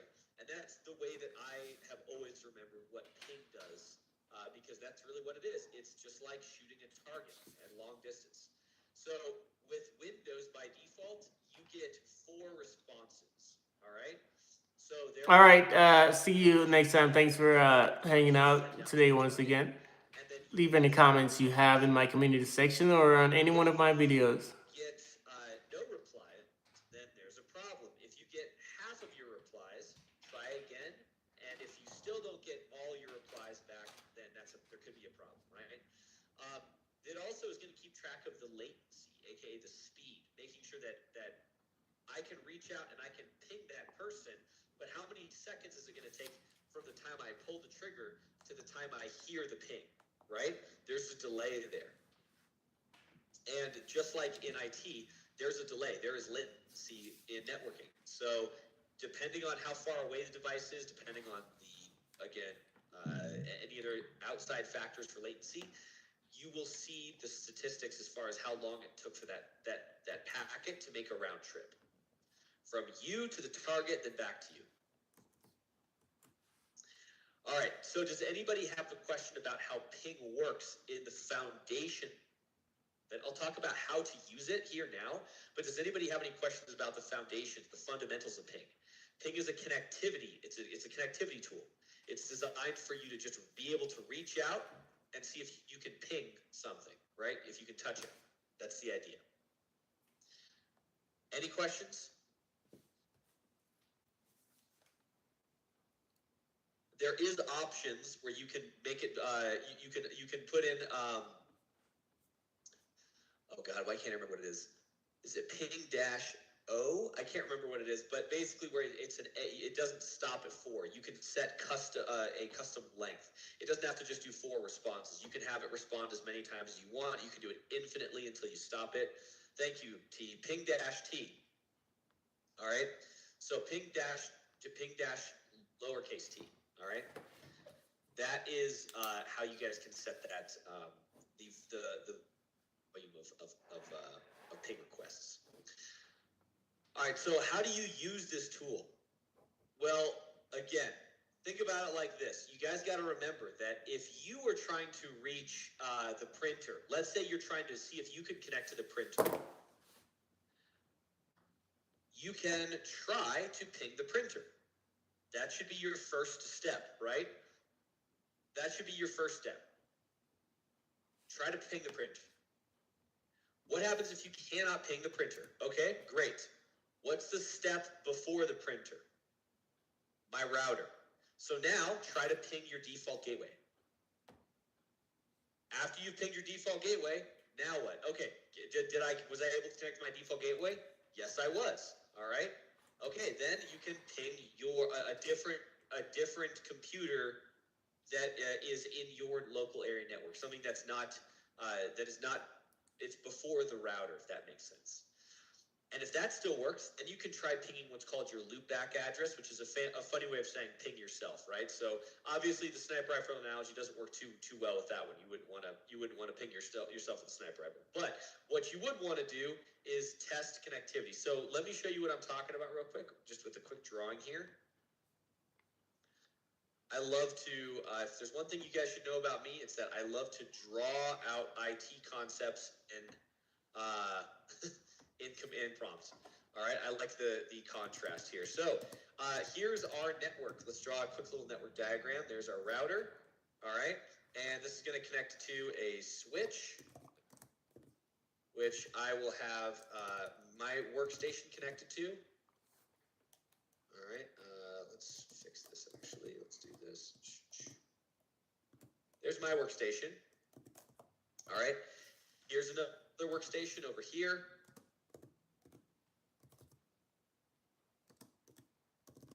All right, and then we'll go ahead and say that my router is then also connected to a printer. Okay.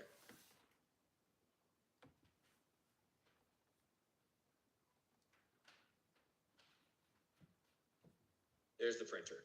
All right, so if you guys are going to use ping, the way that ping works, it's something that's called an ICMP packet. I believe it stands for Internet Control Message Protocol. So Internet Control Message Protocol, or ICMP, is the actual protocol that is used when you use the ping command. So ping is a command. That's all it is. It's coming from our command prompt, all right? It's the name of a tool, all right? However, the actual thing that is going to be flying across the network is an ICMP packet, all right?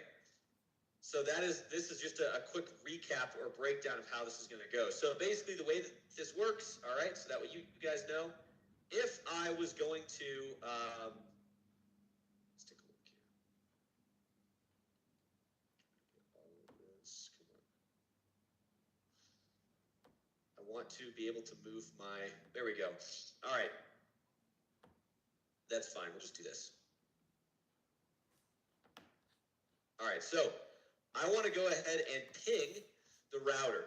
So I'm trying to see how the connectivity is going to be working. And this is what the function of pinging is. So my device, I use ping. It generates an ICMP packet, and it gets sent to my switch. Which, of course, again, we're not going to go into the depths of the networking concepts here. But what's going to happen is my switch is going to be, I have no idea where that is. So it's going to send this out in a broadcast message. It goes out to everybody. Goes up to my router. My router's like, oh yeah, I think I know where that guy is. Sends it to the printer. The printer receives the ICMP packet and then responds and replies with the exact same. And the ping gets sent back to me. That is how ping works. It's basically just, that's ping, all right?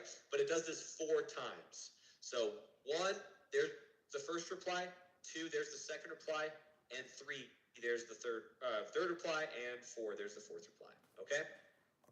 So I have pinged the printer. So great, I have verified connectivity. Now, what if it failed? So what if I pinged the printer, but whenever I pinged, I never got a reply. All right, the packet was lost. All right, for all 4. I generate another one, packet's lost. And another, packet lost. And one more, packet lost. All right, so what does that tell me? What should my next step be? Well, my next step, in this case, should be to try to ping the router then, right? Because I couldn't reach my destination here, so I should reach the next, or the stop right before that. Okay, is there a problem getting to my destination, or is it right before that? So I can reach out and I can ping my router. But again, yet again, same problem. All right, same problem. Reach out, ping my router, but it drops. Reach out, try to get my router, it drops. And it does that 4 times. Okay, great, crap. All right, well, let's try something else. Let's try another workstation. Let's try somebody else in my network. So guess what? Reach out, ping, it drops. Reach out, ping, it drops. Okay, so what have we established? We've established that my computer here cannot communicate with the printer, the router, or any other workstations in the network.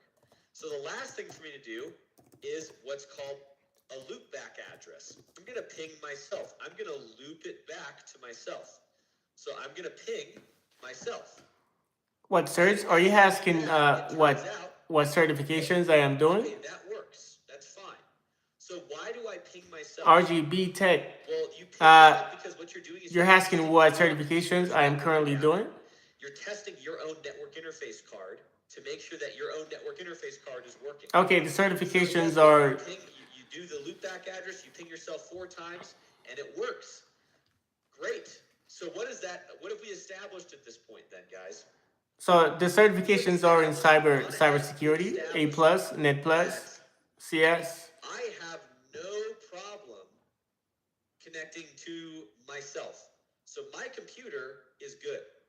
However, I cannot connect to any one of the other workstations. I can't connect to my default gateway, and I can't connect to the printer. So where do you guys think the actual problem could lie? If my device is good, where do you guys think the actual problem might end up being? The cable itself? It could be the switch. It could be the cable. Okay, great. It could be the cable. It could be the switch. All right. It's likely that the cable is going to be the issue here. Oh yes, I play sports when I can, at least. So when I have the time to play sport, I do play sport. What should our first step be? If right here, somewhere over here, is the issue. I like to play football. Because it could be. All right. If something over here is the problem, what should our first step be? I like to play football, not NFL. Go ahead. I was gonna say, but football that you kick, which is called soccer. your own And itself, I've played cricket before, baseball. You can't ping the router, but the router's also giving you an IP. I mean, it's also seeing something. Yeah, cricket. I've played cricket before. Great. You're thinking, I can see the way you're thinking, but you're thinking about it too in depth. All right? You're thinking about it too in depth. Forget about the fact that we have an IP address right now, right? Let's pretend like you were just using ping. All right? You were just using ping, but all the pings were failing. All right? You might have an IP address, and you don't need to have a connection to the router, right? What if you didn't pay attention, and what if your IP Yeah, address cricket is one of those games that you can enjoy with just a lot of people playing. It's very similar to baseball. Then guess what? You've got an APIPA address. You have an IP address. You can still ping people, but you are not connected to the router, clearly, because DHCP lives up here in the router, right? So because you couldn't connect to DHCP and get an IP address, you're stuck with APIPA. Great. But again, I think we're overthinking this, right? This question was all about, exactly. So if I'm checking for a packet drop, ping goes to do a general check. Correct. If I'm checking for connectivity, That's the big thing.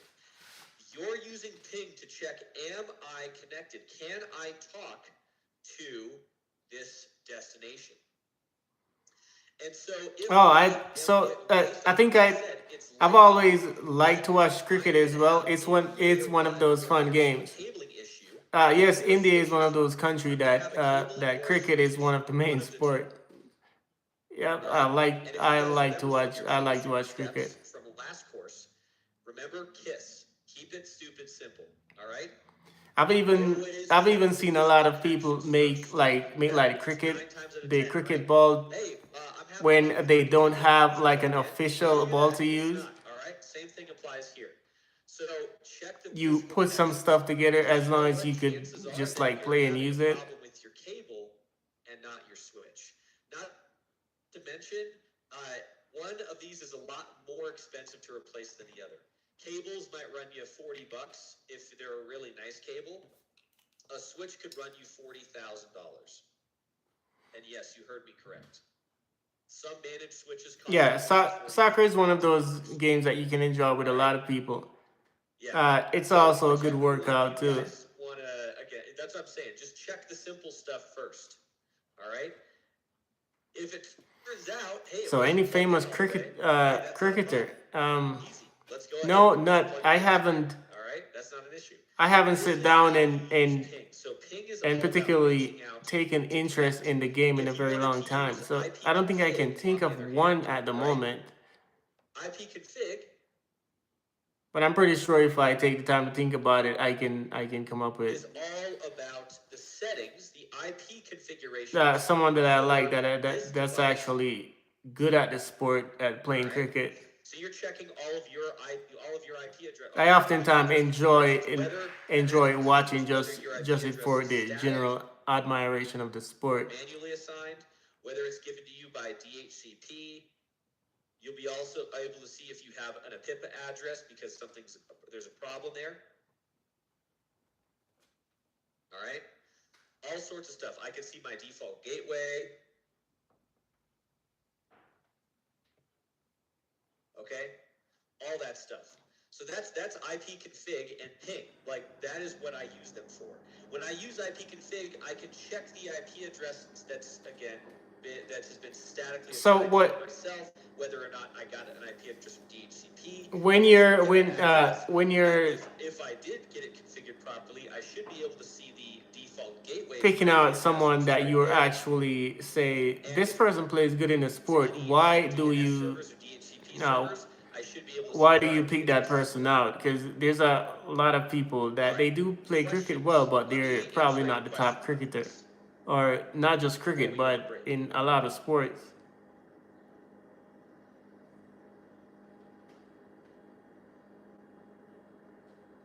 How are you guys feeling about it? Feeling good? Okay. Yeah. All right. It's hitting the spot. Everybody feels good about ping and what it does. All right. I want to make sure we're all good before I delete this photo. All right. Okay, we're clearing my drawing. I'm going to clear the drawing then real quick.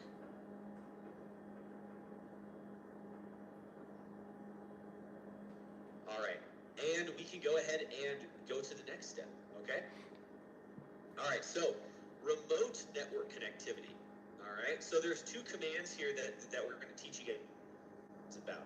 There is traceroute and there is path ping. Path ping is, again, not talked about that much on the test, so we really won't go into detail with it too much. But path ping is kind of like traceroute. It's just you can ping a destination, and it'll show you every single stop along the way. Traceroute, all right? Traceroute is going to show you the route or the path that a packet takes if it's outside of your network, a remote network. So let me show you what that looks like. And again, you guys can all follow along as well. If you guys all type in the same command, you guys can type in trace RT, traceroute or tracert, right? space, and then let's go ahead and all trace the route to Google's DNS servers. So let's go ahead and do 8.8.8.8. This is Google's DNS servers. Let's enter. And we'll go ahead and see every single thing that you guys see here. Every line is a router. That's what it is. It is a router. So it's every single router that is between me and Google's DNS servers. Sometimes you'll see things where it's not going to show you the name of the router. That's usually because it's hidden. Sometimes it might, again, run into an issue, and then it might try to backtrack and go with a different router. But you guys can see all of these different routers here, all right, are communicating. And right now it's tracing every step from my computer to Google's DNS servers, okay? All right, so let's take a look here. So it looks like we're at Highline, and we were in Denver for Highline. That's the Highline's the internet service provider out here. All right, and yep, still going. All right, it's still going. It's taking its time. Some of you guys probably already have it. Probably already connected to Google's DNS servers, right? And hopefully, let's see here. We're at 13 hops right now. All right. So yours was 12 hops. Mine was 13 hops. Okay. So I have 13 hops from me to Google's DNS servers, right? Every single IP address you see here is a router. That's why it's called, again, trace RT. All right, or tracert. That's the actual command. All right. Now, tracer works again by tracing the route from your device over here. All right. And your device connected to your router. Okay? That is the whole idea of traceroute. It's going to trace the route, all right, and find along the way every single router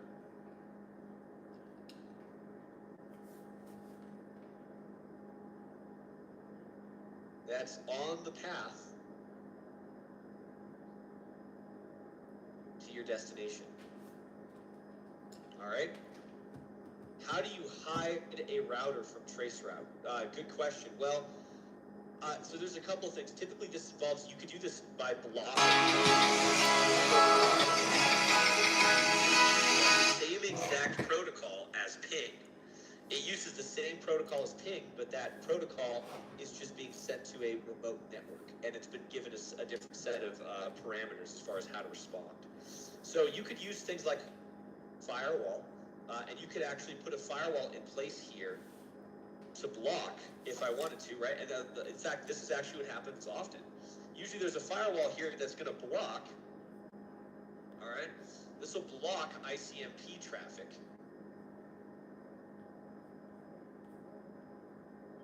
All right? It'll block ICMP traffic for a couple different reasons. ICMP is a very multifaceted protocol, and sometimes it's used with something you guys are going to learn about called DDoS attacks. Sometimes ICMP is the protocol that gets used in DDoS attacks, so it oftentimes gets blocked by firewalls. So you might have a firewall that's blocking ICMP, and that's actually going to force the previous router to make a decision to find an alternative route, all right, to get to the destination. All right, but as far as it would look to you, it would look like, oh, we hit a dead end, and then it wouldn't give you that information, and then you'd have to, or it would go back and show you the alternative route that it's taking. But this doesn't mean that that's the path that your data will take. This firewall here might block ICMP traffic, but maybe this destination that you're trying to get to over here, right? Maybe this thing is like web server, okay? And that means it's going to be using HTTP for the protocol. So maybe it might block ICMP for traceroute and path ping and ping, but it will allow HTTP traffic through, and it'll allow it through that firewall. We don't have to find an alternate path. All right. So that might be one reason why you might see it being blocked, right? That what you get when you get a request timed out. So if you're doing a ping and you get a request timed out, that usually means that the destination is, you did arrive at the destination, but again, there's a certain time limit for response, and you never got a response back. It means that you hit the destination, but you didn't get a response. That's why it's saying your request never received a response. It's very rare, but you might also get a response that says destination unreachable. That just means that it never actually found the destination. So that's a little bit different. Slightly different. Good question though. Let's see, does a VPN disguise it? Oh man, I'm so sorry guys. I get so distracted with the drawing. I'm terrible at time management. Look at that, we're already 6 minutes after. All right, so yeah, we have to take a break, but does a VPN disguise it? No, so a VPN is going to do a couple of things for you. VPNs, you guys haven't learned about them yet. There's a difference between what you guys have seen on YouTube with NordVPN and stuff like that, and like commercial VPNs. But normally, a normal VPN for like what we're talking about in IT, most of the time, we talk about VPNs as virtual private networks. Essentially what it is it means that all of the data that is sent out of my router here and trying to get to destination over here, all right, is going to be encrypted and locked down, okay?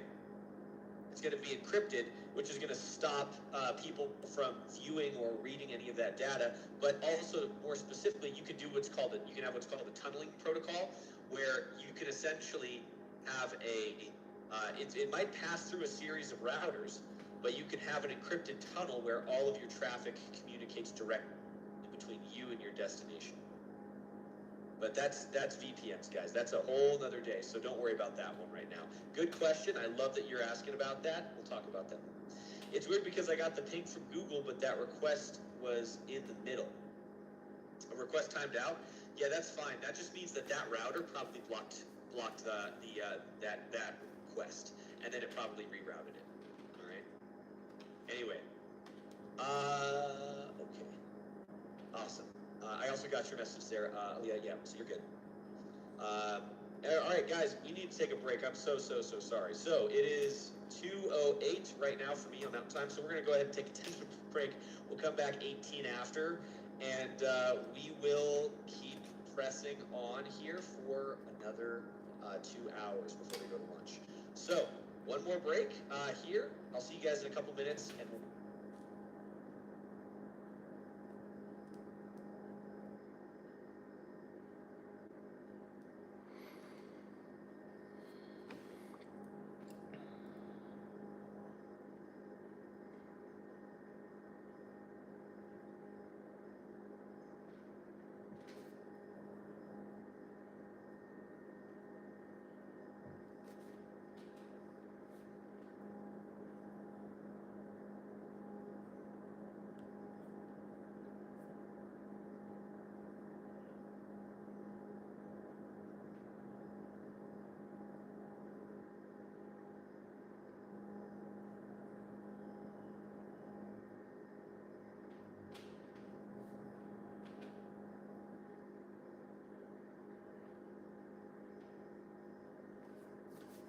Oh, what I'm looking at on this side, it's class video, so it's for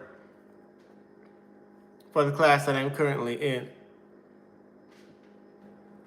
And what I'm looking at here, these are like practice tests and exam that I'm doing right here. So if I'm looking here, that's what I'm doing here. If I'm looking over here, that's what I'm doing over there. So while the instructor is talking, I'm looking over here on this side.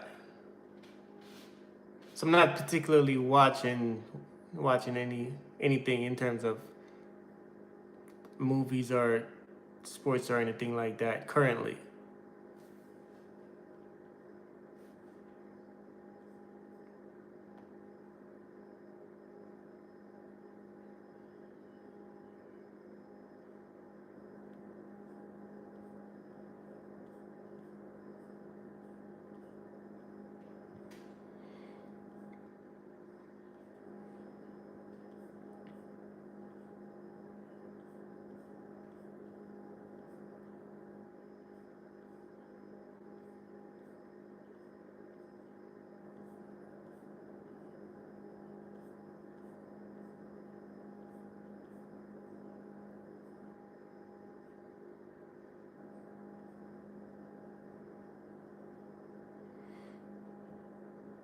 Where are you guys watching from? What country are you watching from?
All right, everybody, welcome back from the break. Let's all go ahead and get this drawing out of the way. I mean, it's me. But why don't you guys go ahead and come on back, get your notes out, keep the cameras on, and let's get rolling. I'm going to delete. There it is down here. These drawings, cool. So, yeah. This is, again, troubleshooting remote network connectivity. So local connectivity versus remote connectivity is two very, very different things, okay? Anyway, hey, Michael, thank you for that. I'll have to take a look at that here in a little bit later. Most definitely, I appreciate that. But, yeah, so going back to this, guys, remote network connectivity, we use traceroute, or we could use pathping. Pathping does a very similar job. The only thing that is the difference is it determines round trip time, whereas traceroute is not. It's not determining round trip time. All right, it's the time in information to get to its target. That's what it is, not round trip time. So that's really the main difference there. So remote network connectivity, traceroute, or pathping. All right, and then this one, I'll be quick on this one because, yeah, guys, I'll be honest, using this tool, there's not, like, we really don't need to go into a lot of depth on this one. This is all about troubleshooting name resolution. Keep in mind, this is all about your guys' local name resolution, right? This is very important. This is your local name resolution. So, yeah, let me show you what I'm talking about really quick, because I think people always tend to get a little confused about this. How many of you guys feel like you understand DNS really well? You guys feel like you understand the idea of DNS pretty well? And so? All right. Yeah. DNS is a weird one. I'll be quick with this so you guys can all visualize this together. All right, so let's talk about DNS really quick. So domain name system, right? Or service, sorry, not system. Domain name service, all right? So domain name service, there are a couple different layers to this, all right? What does this thing do? So what does DNS do? It resolves, all right, IP addresses, or I should say actually, rather, it resolves fully qualified domain names, or FQDNs. All right. FQDNs to IP addresses. Okay. Do we often use command prompt on a daily basis when working? How often do I usually use it? So Yeah. usually you're going to be using probably not command prompt, but you're going to be using its bigger brother, which is PowerShell, much better because you're going to be using scripting, right? A lot of you guys that work in network administrator roles, if you're in charge of a bunch of repetitive tasks every day, pulling information, monitoring certain things, you're probably going to use PowerShell because of the fact you can create automated tasks called scripts. So you can actually script a bunch of stuff in PowerShell. You can script in command prompt, but it's very limited. PowerShell is the much more preferred scripting program. Okay. For sure. But anyway, so DNS resolves fully qualified domain names to IP addresses. This all sounds familiar, right? You guys remember talking about this. Does that sound familiar, guys? Resolves a fully qualified domain name to an IP address, aka something like HTTPS. Well, actually, that's not really the fully qualified domain name. The fully qualified domain name would be www. Canvas.org. All right, or something like that. That's a fully qualified domain name, all right? And so you would resolve this to the IP address for canvas.org, which is, again, we can figure that out pretty easily, but again, it's whatever. It's something, right? Whatever the Canvas's IP address is. So why do we do this? Again, because it's easier to remember canvas.org as a human being. It is much easier to remember canvas.org rather than a series of 4 numbers.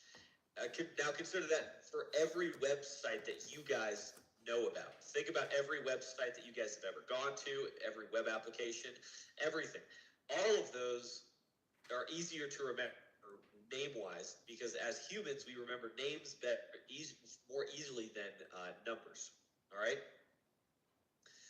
It's just the way that our brains work. So DNS exists for that purpose, but it's not only locked into doing this. You can also use DNS to resolve, all right, just any domain names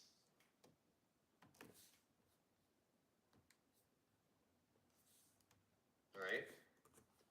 You can use DNS to resolve any domain names, all right, at all for anything, 2 IP addresses. So what do I mean when I say any domain names? I want you guys to imagine, in the very beginning of class, I gave you a hypothetical network of 70 people, all right? Remember that? I said there was a network of 70 people. So imagine a network of 70 people and imagine all of the printers, imagine all of like the file servers, everything that's in our local network. I can I can name it something in our domain. I could call it printer, office printer or printer 1, right? All right. Or I could call it again, file share server.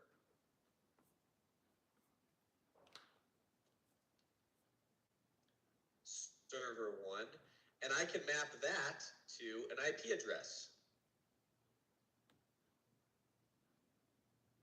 So DNS can be used on the public internet, but you can also use DNS in a private network to name a bunch of devices inside your private network and make it easier for your customer, for the employees to map to printers and things like that. It just makes it a little bit easier. Just a server you would set up, right? Or a role on a server you would set up. Do you guys have questions about this? This is how DNS can be used in the real world. This is like the 2 ways DNS is implemented. Do you guys have any questions about that? It seems kind of strange at first. But DNS is the reason why you guys can look up canvas.org in Google and you don't need to type out an IP address. And it's the same. And that's the reason why maybe some of you guys have worked in networks like that, where if you wanted to map to the printer, all you had to do was, again, instead of typing out the printer's IP address, all you had to do was type out a name, like office printer 1 or employee printer, right? Something like that. So you can use DNS to resolve fully qualified and registered websites, domain names, to IP addresses. Or you can do this locally in your local area network with just devices that have a couple of names, all right? Again, some devices that have names, you can name them, and then you can assign or translate that name to an IP address, all right? Now that's DNS in terms of the 2 different components there. You also need to be aware of the fact that DNS works in a hierarchy, right? As you guys have learned before, and you will learn this again. So the DNS hierarchy, this is very important because this is where we're about to tie it into the command. All right. So the DNS hierarchy here is laid out a little bit differently. You've got your device, all right, and then your device is connected through some means to, again, your router, which is then connected through some other means to your internet service provider, all right? And then your internet service provider, that's part of the reason what they do. Their job is to connect you to, again, the World Wide Web, right? There you go, the internet, if you will, right? That's kind of what their job is. Their job is to connect you to the internet.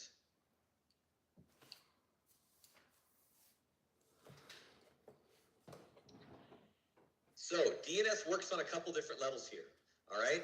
So if you guys were inside of an enterprise network, large scale, and you had a bunch of devices, 70 devices, you might have a DNS server, all right? So you might have a DNS server somewhere inside of your local area network connected to your router, and this would do the job of resolving those names, like I might have a printer over here, that I might call printer 1. All right, that's what we're going to call it. Oops, sorry. I have to drag this down to the bottom. All right, call this printer 1. It's actually got an IP address of 192.168.77.12. All right, but DNS, your local DNS server is responsible for resolving printer 1 to that IP address. So that way, if you were like, hey, I want to connect to printer 1, you don't have to remember this IP address. You just remember that it's called printer 1. That's that local DNS server that is inside of like enterprise networks. At your home, in a small office or a home office, you're not going to have that. That's not what you're going to have, right? You're not even going to have a local DNS server. You don't need it, right? Is everybody tracking up? Does that make sense? Soho networks, you don't need your own DNS server. Now, what about for the internet, for the World Wide Web, connecting to all these different websites and everything you want to go to, right? Well, this is where you have the, again, large-scale, hierarchical, global DNS scheme. So this is DNS on a global level. However, guess what? In both instances, it all does start with you and your computer. Because guess what? Your computer has on it, stored on your computer, all right? Your computer has what's called a local DNS cache. All right? Inside of your computer's local DNS cache, local DNS cache here, your computer actually has a list of websites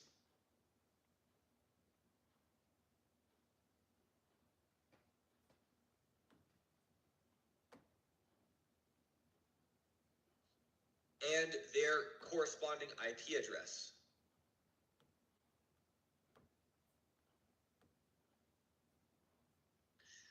This is very useful because when your computer is getting ready to send out a message to go to your router and say, hey, I want to go to this destination, right? Then it's going to check with its own cache first, its own little storage unit that says, hey, do we have the IP address for youtube.com? Yes, we do, because you frequently visit that. You've been there before. All right, here's the IP address for youtube.com. Awesome. Guess what? You don't have to go any further than this. It stops here. Your computer can then go ahead and create an HTTPS message, all right, an HTTPS packet that can then be sent to your router, and your router can then, and again, forward it to the right IP address, and it will eventually get to youtube.com, right? Questions on that? Does anybody have a question about that right there? Okay. So, all right, let me just make sure I'm not getting any blown up with messes here. All right, okay, I'm not. So, we are in this environment, okay? In this environment here, you guys have interacted with your local DNS cache. This is good. This is good enough. If you are trying to look for youtube.com, but let's say it's a new computer or whatever, you've never been there before. All right, well, what happens? Well, you have what's called a DNS client.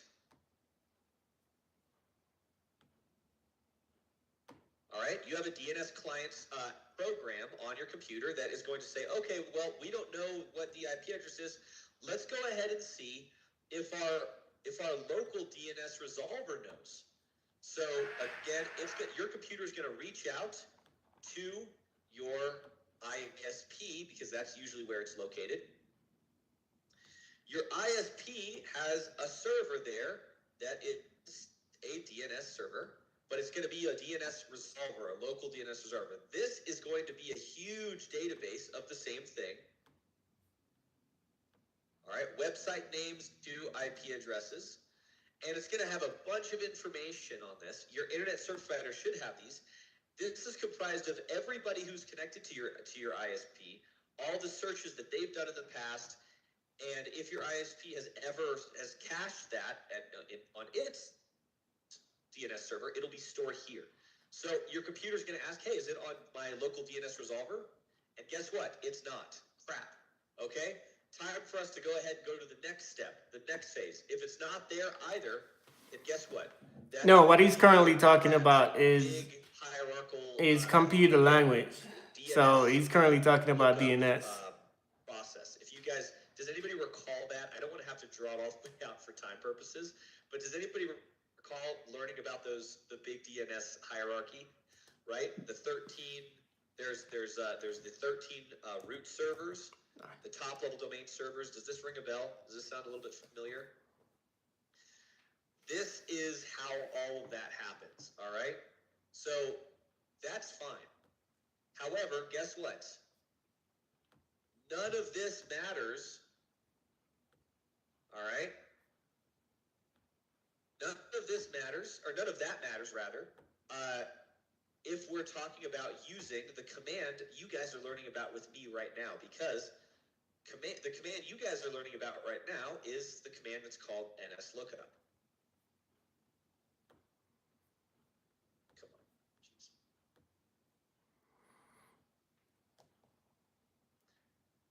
And whenever you use the nslookup command, what you're really doing here is you are checking and interrogating your own DNS cache.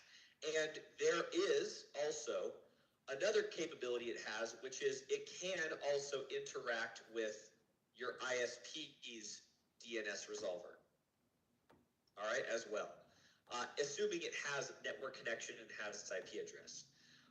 So whenever you guys see people talking about, oh yeah, just flush your DNS cache, they're talking about flushing this DNS cache, all right?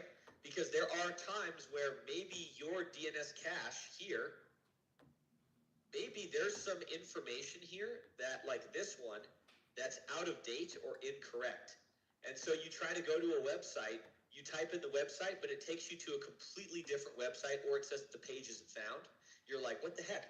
I have internet connection. I know I'm connected to the internet. I did a ping. I know that I'm connected to the internet, but it's telling me that this website no longer exists.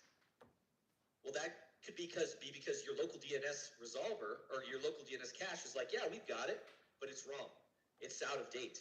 So you might want to flush your DNS cache to get rid of those, and then you're going to have to go through the whole handshake again, but you will get the more up-to-date, again, information. You'll get the more up-to-date IP address. All right?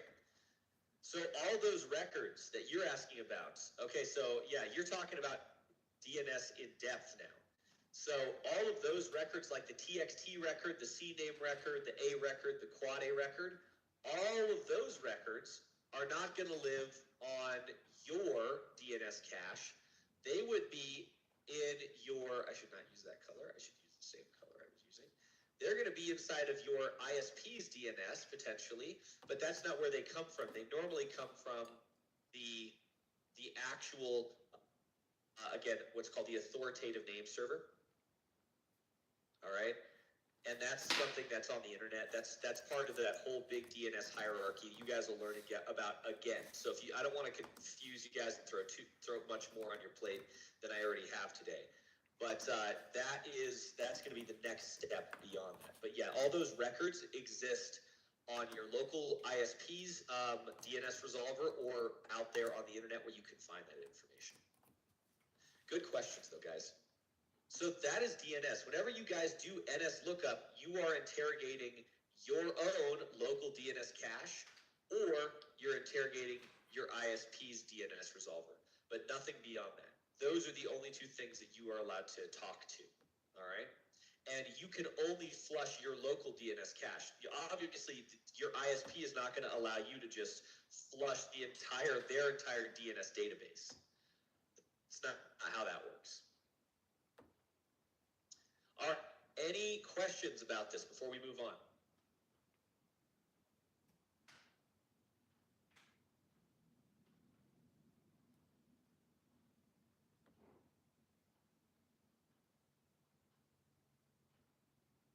Okay, all right, let's keep going then, guys. So that is what nslookup is all about. nslookup is all about troubleshooting issues, specifically if your local DNS server or your local DNS cache on your computer is messing up. All right, that's the purpose of what it is. So, guys, that is name resolution, and that is the troubleshooting for name resolution steps right there. The last couple ones for us to cover, netstat. Obviously, this is for network statistics. You guys can run this command with me here. If you go into command prompt and type in netstat, oops. This is going to show you a list of all of the different ports, or the ports and protocol that's being used, source and destination IP address. The only new piece of information to add for you guys here is to name something. So if you guys are the astute among you may have noticed that there's something interesting going on here. You guys are seeing an IP address and a colon and then a number after that. This is what is called a socket. You guys are going to want to write that down. Right, again, get this one in your notes. Sockets are a combination of IP address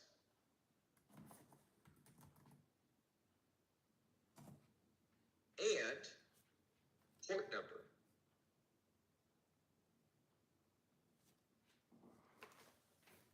All right.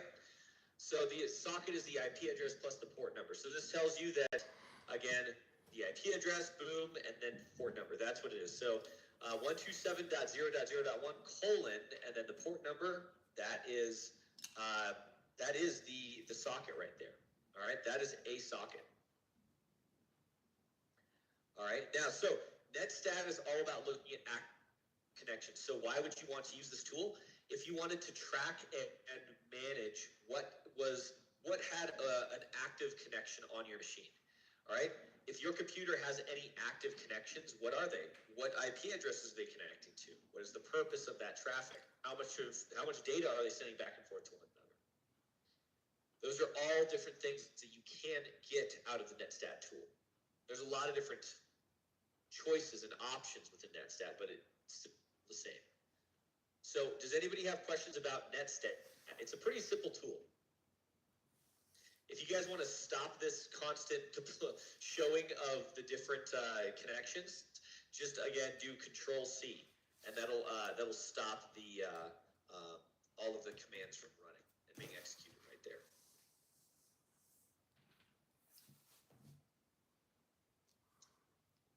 All right. So there's a lot of different options for netstat. You guys can learn about these, all right, by reading through those. You can use -A to show the UDP ports. You can show -B to show which process or application actually started that port or opened it up. So like this is netstat. What you guys are looking at in the photo here, this is a good example of what netstat -B looks like. Because it says the same thing, IP address, source, destination with the socket, right? So we've got the port number. But it's got the actual name of the computer program that is running in order to, again, create that connection. So this was done with event log, again, services host, TCP, so on and so forth, right? Or Java, Java.exe. There's so many different types of options you can throw in there. But that is the idea behind those network ports. All right. So we've already done this because we all just walked through this together. All right. We went through all the different steps. We talked a little bit about the different tools. Guys, are there any questions about these command line tools? Because you guys have done a lot of work already. And we did the lecture a little bit wonky, but the next part of lecture is actually a revisitation to those tools I showed you this morning. So we're going to talk more about those tools again. And yeah, does anybody have questions about the command line and these commands?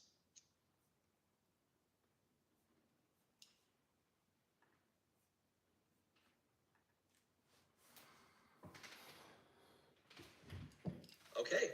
All right. No questions. That's fine. Can you go back just one page real quick? Yes, sir, I can. Right there.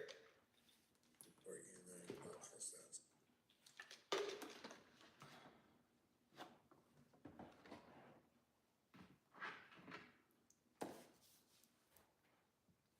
Good to go. Thank you. No worries. Okay, cool. So we did it. All right, guys. That's it for the command line tools for Windows. That is pretty much all you need to know for the time being. You guys are going to have to know a couple other commands. For example, you might have to do something like bootrec, which we'll talk about the bootrec command. We'll talk about some of these other troubleshooting commands later. But we're going to go ahead and change tactics. We're going to talk now about objective 4.9, which is remote access technologies. Do I have a command line tool cheat sheet? I do not, but I think I can get one for you guys. I might be able to, although I think hopefully maybe one of you guys got, again, some of those down, and you guys can actually take a look at them and refine them together. But I will see if I can get one for you guys by the end of the day. All right? I'll give you my word on that. I'll take a look and see if I can find one here by the end of the day, because we might have it lying around. We might have one lying around. So this next lesson here, we are going to spend 15 more minutes, and then we're going to go on a break. All right, so 15 more minutes. We'll go on a break at the top of the hour this time. And we're going to talk about remote access technologies. So I have kind of laid the groundwork for this. I kept talking to you guys about this morning about a domain and the concept of having, 70 employees and a bunch of devices all in one building. How is one lowly IT admin going to manage all of those devices successfully? Well, we're going to use remote access technologies to do so. Remote meaning you don't have to be there, all right? So remote access technologies, a central point. This is the main thing, guys. One central location to be able to access and manage any endpoints.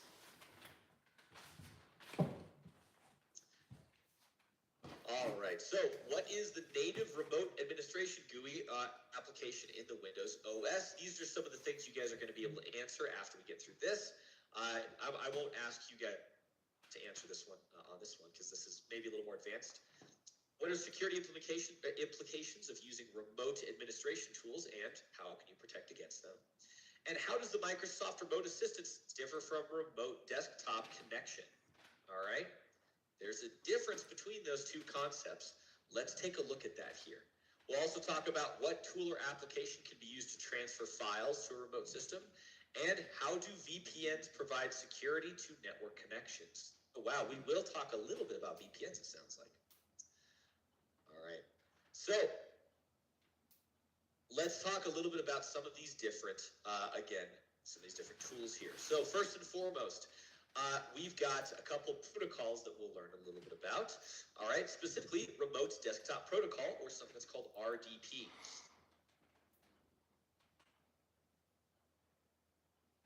Remote Desktop Protocol. This is a protocol that's, for the most part, a Windows-specific protocol. Again, for the most part, Windows-specific. But yeah, this is a protocol that we focus on using for accessing someone's machine remotely. Okay? Oh, awesome. You made a cheat sheet? Thank you very much. Guys in the chat, Ali made a cheat sheet. Thank you so much. All right, so yeah, we'll go ahead and talk a little bit about those RDP, the RDP server itself. We'll talk about Microsoft Remote Assist. We'll get into all that other fun stuff. So let's begin and talk about remote desktop tools, specifically remote desktop protocol and all other fun stuff. All right, so access and resolve security issues. Yes, sometimes that is what we're going to be utilizing these for. But remember this, guys. Whenever we're dealing with remote connections, okay, allowing somebody to remotely access your machine, you have to make sure you trust them, you know them, all that other fun stuff. All right. Again, remote access is one of those things that is a very, very privileged situation to be in for the most part. One of the most dangerous tools out there from a cybersecurity perspective, guys, is something that's called a remote to access Trojan or a rat. All right. Remote access Trojans basically give an attacker the ability to do what these tools do. So this is why we're very, very careful about who we give access to, again, our systems, or who we give access to our systems. This is why we're going to talk a little bit about some of the security implications of this. But let's start with remote desktop protocol. Like I said, this is a protocol that is used to implement, again, a remote or facilitate a remote connection. You will have a server and there will be a client. Okay, there's a difference between the server and the client. The remote desktop server is the device that is actually going to be allowing people to connect to it. All right, whereas the client is the one that is actually going to be connecting to that device. All right, so this is our target, if you will. All right, that is our remote desktop protocol. Now, remote desktop protocol, you guys are going to have to know this for the test. RDP uses port 3389. TCP port 3389. Make sure you guys write that down.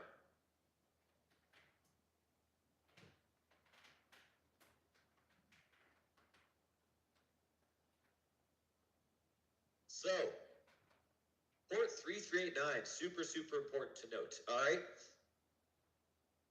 But remote desktop protocol is not the only protocol. If you guys are going to use a protocol that is compatible or more compatible with things like Mac OS, you guys are going to use virtual network computing, all right? This one is going to use TC port 5900 on the other hand. So RDP uses 3389 and VNC uses 5900. But one of them is typically used with Mac OS, the other one's used with, again, Windows. Virtual network computing is used with Mac OS, remote desktop protocol typically used with Windows.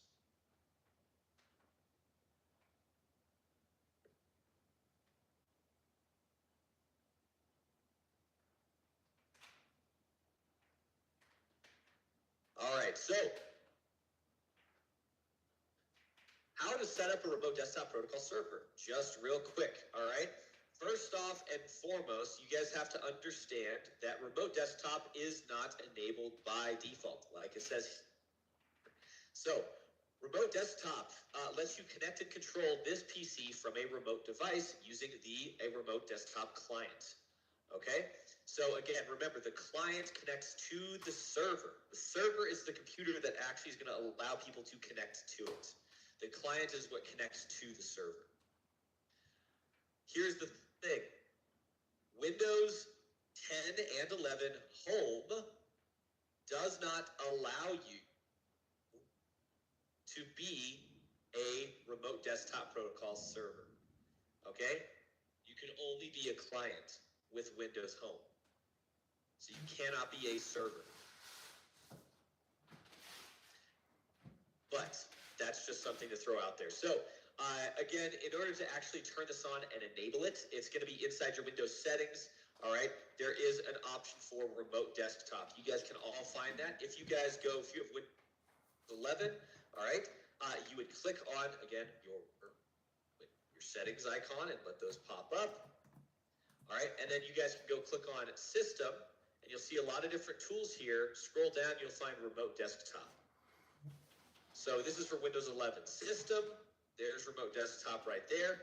And then you can see the different tools here, or this is the tool. You can go ahead and connect to another device remotely with Remote Desktop.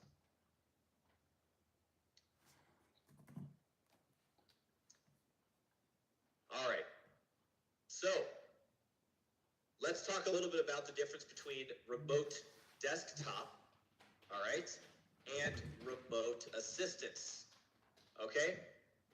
So this is how most help desk is going to work, all right? So a lot of help desks,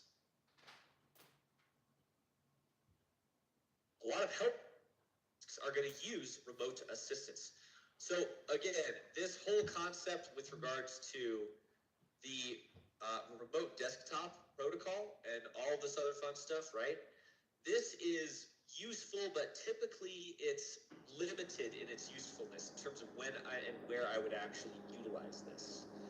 All right, remote assistance is more commonly used to help to troubleshoot issues, again, that are inside of, a remote user's device. And you can connect to their device. All that it requires is, again, an invitation. That's it. They just need to be invited. So in this case, if I wanted to give, let's see here. If I wanted to give Martin some remote access to my machine, right? Let's say I have a problem and Martin's the technician. All I have to do is, send or I would have him send me an invitation file. I would accept with the passcode, and then they'd be able to immediately connect to my machine. Now, they do get control of my desktop, but with remote assistance, I still maintain the ultimate control. If I don't like what they're doing, or if it seems suspicious, at any time I can go ahead and shut off that connection and disconnect from them. That is the beauty of Microsoft Remote Assist. It's a more lightweight version of the remote desktop.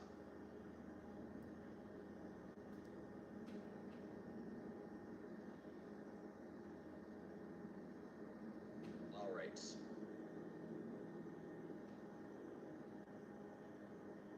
Okay, so Windows Remote Management, or WinRM, this is a simple, see here, is that a different service than Microsoft's Quick Assist? Yeah, so Quick Assist, so there's Remote Assistance, Quick Assist, and there's Remote Desktop Connection. So we'll talk a little bit about the differences between those two here.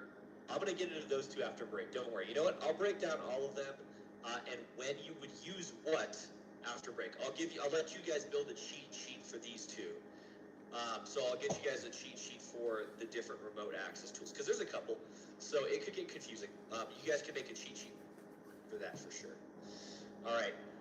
So this is a newer one, Windows Remote Management. This is, again, utilizing something that we're going to talk about later called APIs. All right. This is going to be utilizing APIs. Specifically, it's called a SOAP-based API, Simple Object Access Protocol. All right. You have to be connected to the internet and utilize HTTP and or HTTPS.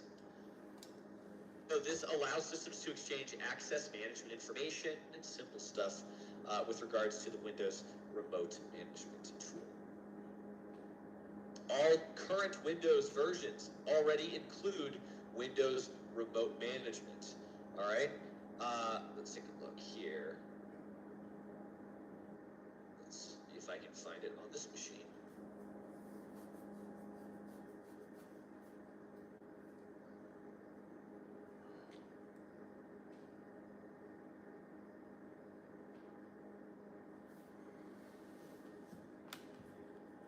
All right. Is on or off, and you could absolutely just disable it when you don't want to use wireless. Right, so I did that not would like really that. be the first thing to check. Well, I'll see if I can't now, find I'll it up show and you pull it up another here a place little where bit you later. can But turn this on most, or off, so to I speak. should say But at the all. moment, the Most adapter is on, Windows but it's not already include connected Windows RM to app. the All right, Wi-Fi so network. most, so I we'll won't say see all, that but in just most. a moment as well. Right. But that's But basically anyway, just guys, the first thing to that check. Is the that Wi-Fi is going to be, adapter I do want to go enabled? ahead and stop Now, here. if it is on, Right. and you are I connected do to want the to stop here Wi-Fi before we network, go any but further. you don't seem to have any connectivity, if then you there guys are could do me also a some favor, things you can all try right? in the Take a command break. prompt. So We're going to let's go ahead and just take pull 10 that up. minutes, all right? And A 10 first minute and break. foremost, you So should we'll just come back 10 verify after. your IP address. And So you can do we'll that finish with up this lecture. I IP think this is, config, let's see here, all we one started word. at 10, so that's 1 But hour, notice 2 in this hours, case that for my 3 wireless hours. LAN adapter, it is Yeah, still is this our showing last break? disconnected. This Now, is. again, that's just So this is in my our case last because I break, have guys. yet One to more connect. break, and then But we're on going my to lunch Ethernet right connection, after I this am last showing hour a of lecture. valid So IP I'll finish address. up the I lecture have a here, valid and then subnet we'll go mask to as lunch. well, We'll and come I have back, my and then we'll default do an gateway. activity, do some Now you assignment can time, test and I'll help you connectivity guys out to with some fun other tools. All right? devices I'll on see the you guys when we network come back just to see from if you can at break least 10 communicate minutes. with LAN-based devices, even though you might not have internet access. And you can do that with ping, P-I-N-G, then just type in the IP address of any other device. Now, most notably, I have my default gateway. So in my case, that's 192.168.2.1. Hit enter, and as long as you're receiving a reply, then you have connectivity. But if you aren't receiving a reply, then clearly there's something wrong that you need to investigate. So with respect to my connection, again, I do have connectivity to the router, but once again, that's using the wired Ethernet connection. Now, something else you can do before I enable the adapter is just to determine the state of any adapter that you might have. And for that, we can use the net shell command, or netsh. And what we can do is to show the available interfaces, and in particular, if I want my wireless adapter, then I can enter WLAN, or wireless LAN, show interfaces. Hit enter, and there is my Wi-Fi adapter. But notice its state is disconnected, but the adapter itself is certainly fine. So I can also now check to see which networks are available that I can connect to. And that's almost the same command. So I'm just going to hit my up arrow to retrieve the last command. And instead of interfaces, I'm going to put in networks. So now it's netsh WLAN show networks. And I see all networks that are within range. So if you aren't seeing the one that you expect to see, then perhaps you are too far away if you're using a laptop, for example.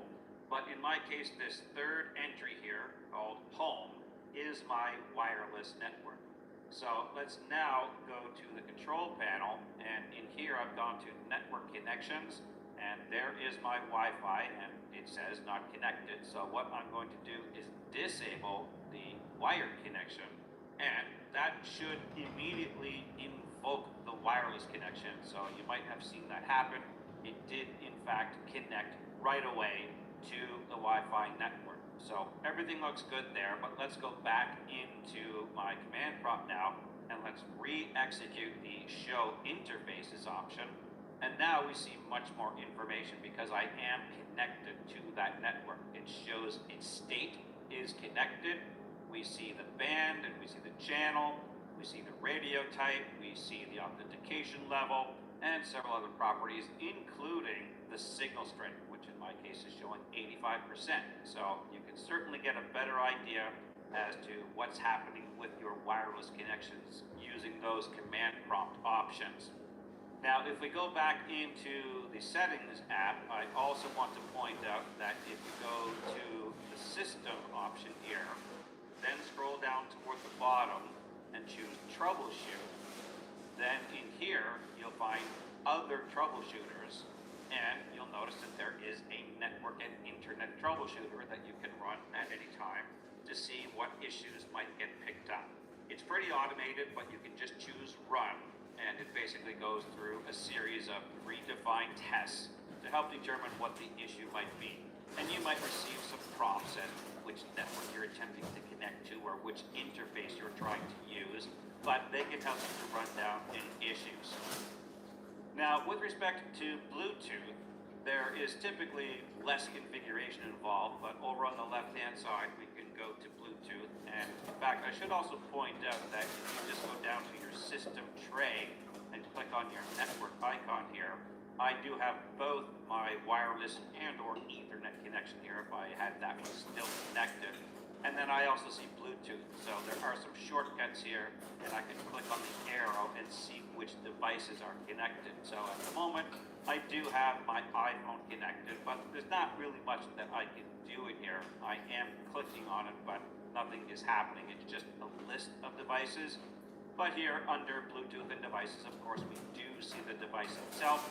We can click to add a new device, And of course, if you're experiencing problems, just double check to ensure that Bluetooth is turned on. So of course that would be the first thing to check if you're experiencing issues. But again, we do see the list of connected devices here, and if you are experiencing any intermittent connectivity issues, as far as Bluetooth is concerned, again, it's probably something to do with the distance, but you can also just click on the ellipses here for this device and choose remove. And you can also do that from the phone, whereby you can simply say to forget this device, then just try pairing them again. And basically that's the add device option. Now, when you do that, you might need to go to the other device and open up the Bluetooth option and choose to scan. But again, they should pick each other up as long as they're in range, then they should pair automatically. Depending on the device and the make and model, you might receive some kind of a prompt to allow it to connect, or you might even be presented with a pin. Again, that's going to depend, but don't be too surprised if you ever see that option. Now, notice here in Windows 11, I also have this option that says join a personal area network, but for Bluetooth, you do need what's referred to as a Bluetooth PAN, or personal area network access point.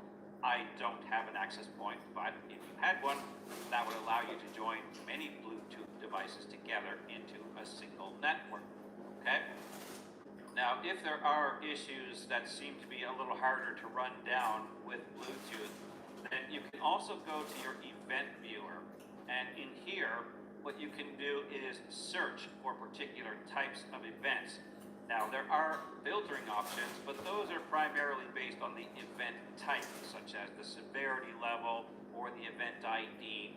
But there is a little bit of an easier option, and that is to simply use the Find feature. So I'm right-clicking on my system log here, then simply choose Find, and I already typed in to just find Bluetooth.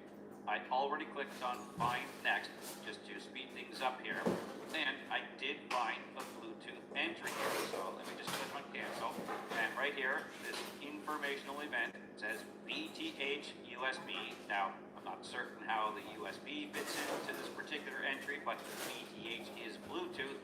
And down below, it says Windows cannot store Bluetooth authentication codes or link keys on the local adapter.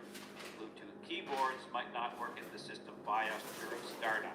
Okay, so that's something to do with a Bluetooth keyboard, which I do have as well. But the idea is that you can simply search for entries in here. And if I just quickly go back into that Find option, you can click Find Next again, and it will just scan through and continue to find the next entry. So that can help you to troubleshoot issues with Bluetooth connectivity.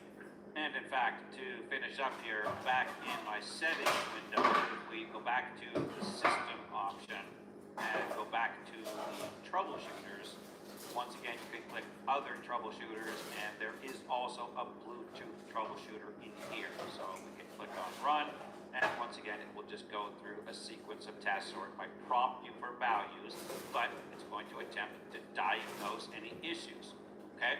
So notice here that it actually typed in a predefined question, so to speak, basically just issues with Bluetooth, but it's now prompting me for some answers to these questions. So it's asking me initially for my consent here. That's certainly fine. We'll just click on yes. But it's now telling me that it will run a Windows update to check for pending updates, and it wants me to proceed. And there are a number of other predefined issues here, but basically you can just go through and select whatever you feel is going to get you the best results when it comes to troubleshooting your connectivity options. So again, just remember that those troubleshooters are there, and hopefully they can help to narrow down the cause and get your connectivity issues straightened away.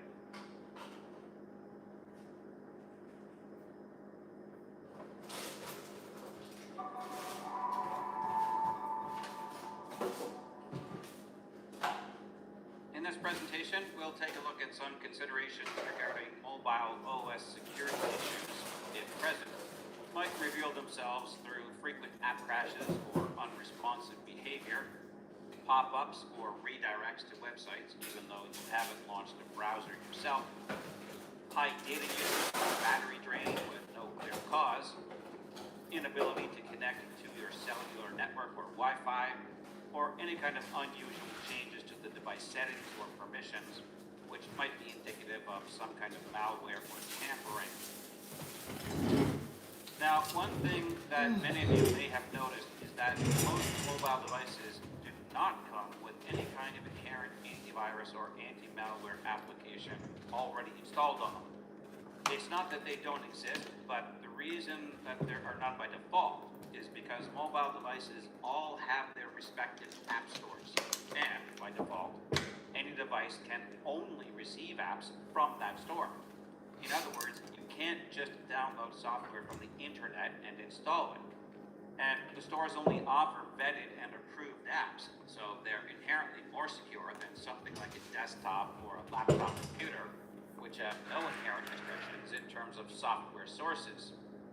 That said, it is possible to jailbreak or root mobile devices, which in short removes the restrictions as to software sources and other built-in features.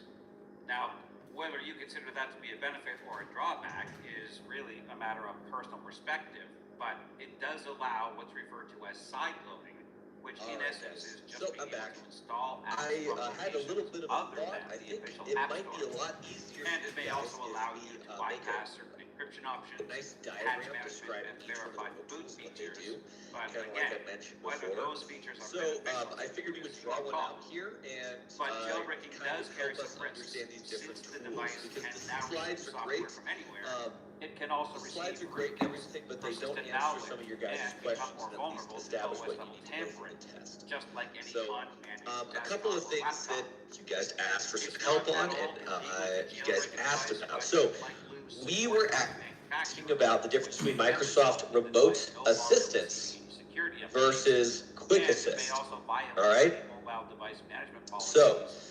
if everyone can go ahead, come on back, make sure that their notes are out, cameras on, we'll get ready to go.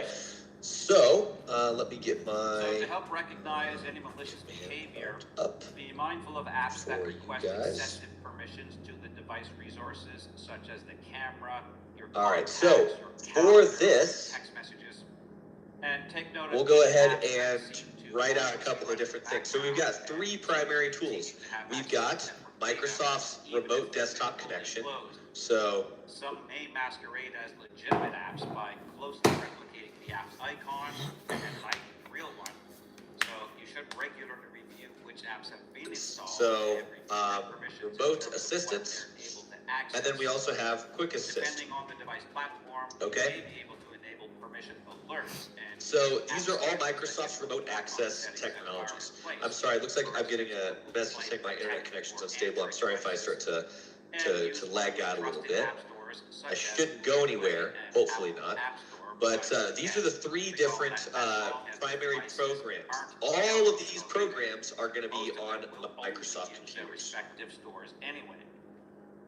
Windows devices, right? Certain types of malware have the sole purpose of gathering up So data this- to report back to the malicious users. Us So full you might be able to identify desktop these control. types of infections if you experience frequent and or unexpected disconnections, which might indicate that the device is attempting to connect to a different Okay. network. This is Or typically such used usage when devices you to have receive a somebody message like an sent back. administrator You can check the data usage stats on your device and connecting disable to any a background client set or a options server. or any questionable or unknown apps. And if necessary, most devices allow you to reset the network settings. So which connecting not to a only sets client everything back to computer the like a initial state, workstation or it connecting also to a clears server cached and somebody that profiles. needs to do like You might need to regular reconfigure some consistent connections, work such as your on those Wi-Fi devices or with your full VPNs control. after doing so, but it should remove any other connections that may have been created without your knowledge. Now, if your mobile device is Whenever you corporately fold it, owned, sorry, then remote it's desktop. quite likely So that the uses, device is again, that being remote fully desktop managed protocol. by the organization, Microsoft's remote assistant in which case they can was use actually, services such as again, mobile device designed, and it management still is, platforms it's still to used, configure the but it devices was with its whatever first, restrictions are available through that platform. again, In lightweight. addition, they can also create policies that can control whether resources are accessible based on conditions such as the health status of the device. So perhaps most notably, if you do jailbreak or root your device, that can be detected and the organization can prevent it from being able to access corporate resources. And they can also prevent any unauthorized app installation. All even right. for apps that Am I cutting in and out? from the All right. official stores. Thank you, Michael. In Hopefully, other words, I'll. just because an app is Hopefully, it available should in the stop. store, We don't have that any doesn't mean outages that it scheduled might for not have today, except for the features one that earlier. organization But would consider I to don't be think risky I should. in terms of Hopefully, I its don't have any other provision, issues. If it encryption, or keeps stability. persisting, let me know, guys, and I'll try Even to. if the I'll see if I device can't is fix it. personally owned and the But organization so this was supports Microsoft's the device first model, lightweight remote while they might not be able assistance to tool, fully manage and this the is more. device, they can still control what you're able to access in the organization while using that device. And they can still deny access based on certain conditions using what's known as conditional access policies. So if, for example, the device is missing updates, or if it doesn't have any local security configured, such as a device PIN or local data encryption, it can be prevented from gaining access. Lastly, some best practices regarding mobile OS security, particularly for corporately managed devices, include enforcing encryption and device locks so that the user interface is not accessible if the device is lost or stolen. Require that the OS and all apps be up to date to meet any compliance standards. Monitor your device compliance logs to determine if any questionable or suspicious activities have occurred, and enforce conditional access. Check with my network statistics here in just a second, but combine all of this with I'll try to take care of that over lunch. Let's see here. Loss prevention policies for more Yeah, I can actually see you guys slowing down a little bit for me too. Hopefully it's not too bad. To grow, both for personal use and in the work. I might have lost my drawing, guys. I'm sorry. By security should always be a concern. I think I lost the drawing. All right. Well, that's a bummer. Okay, so did you guys get the information down about remote protocol remote desktop connection and remote assistance? Did you guys get those two down? In this video, okay. We'll take a look. All right. So then the only other one to talk about was Microsoft's Quick Assist, which is all right.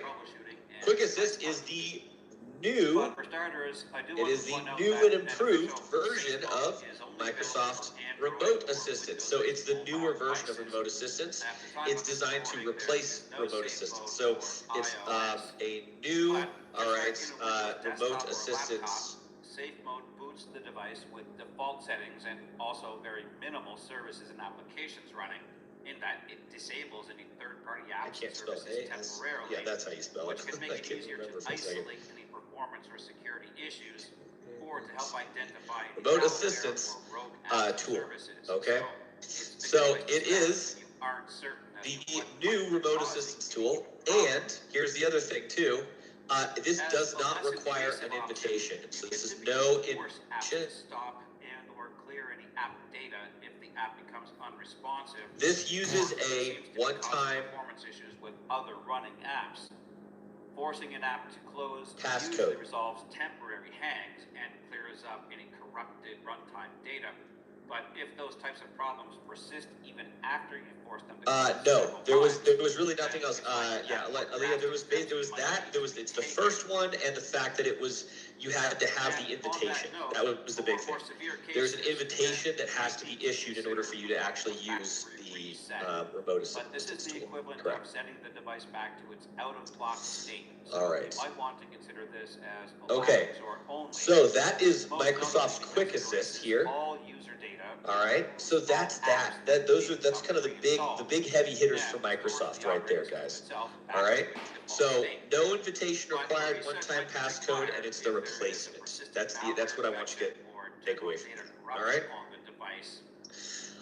And then again, like I said, WinRM, so this is Windows Remote Management. This is a simple way to exchange information. That's all it is. Allows systems to exchange and access management information. It's not a full remote control tool. All right. Windows Remote Management allows for command line. Again, it's kind of selective rollback. So your options are somewhat limited by comparison to a full rollback. Calls like SOAP, which is something you guys will learn about in Leader in Security Plus. If you have them. Right, but Windows Remote Management, that's really what this tool does. It's just about allowing systems to exchange management information. All right, so management information. Well, what kind of information is management information? Things like account information. statistics. These are all going to be stuff that those tools I showed you about this morning. All right, all of those management tools, it's going to be that data that those tools track and maintain and manage. You can take that data and share it from device to device, or at least remotely access. So that is the purpose of Windows Remote Management there. So that is it as far as some of those more graphical user interface GUI style remote access tools. The one that you guys are going to be more familiar with or have heard about hopefully is Secure Shell, aka SSH. All right, SSH uses port number 22. All right. Installing or configuring anything. So SSH uses port number 22. If you guys hadn't written that down yet, please make sure you do. The purpose of SSH, this is a command line interface, remote access tool, and it is encrypted. Or if you're using account synchronization to restore personal settings and data, you may also. So this tool uses encryption. The predecessor to Secure Shell is something that's called Telnet, and it is not secure. Telnet uses port number 23. It is not encrypted, it is not secure, it is not good viz. You do not like Telnet. You don't want to use Telnet. So Secure Shell is a remote access. It's a way for you to get access to somebody else's command line, and it will all be encrypted. We usually use Secure Shell because, again, if you guys didn't know, a lot of routers and switches don't actually have GUIs. Most routers and switches don't have GUIs. There's no graphical user interface on it. Most routers and switches, it's all command line interface. So you can actually use Secure Shell, or again, if you don't know why you would, but you could use Telnet to connect to a router or a switch, and then configure it and issue commands, do all sorts of fun stuff. All right, remotely, that's the idea. So this is, again, the Secure Shell component. In those cases, the organization may be developing their own custom mobile apps. So, you guys, there's plenty of tools out there that are third-party tools. I already taught you guys a little bit about the protocols that we use. So I did talk about virtual network computing, and we talked a little bit about, again, obviously, remote desktop protocol, RDP. Those are the protocols, but there's plenty of different other third-party software out there that will let you do remote, that will let you remote in. For example, who here has ever used Microsoft Teams? It's not out of the question that an unauthorized app. Right, some of us have used Teams before. There's a screen share functionality, and there's a, again, remote assistance functionality in Microsoft Teams.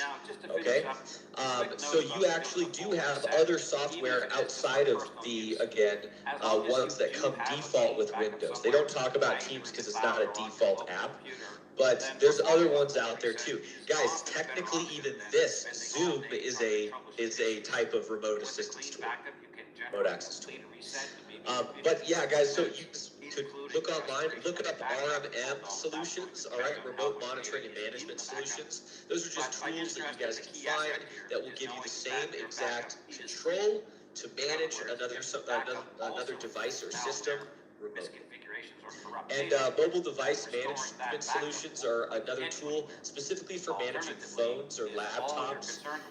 But usually mobile device management solutions would be more focused on just control and having policies for your mobile devices. All right, setting up a geographic zone that if your mobile device leaves that zone, it does a remote wipe and remotely wipes all the data on your phone, stuff like that. That's all mobile device management.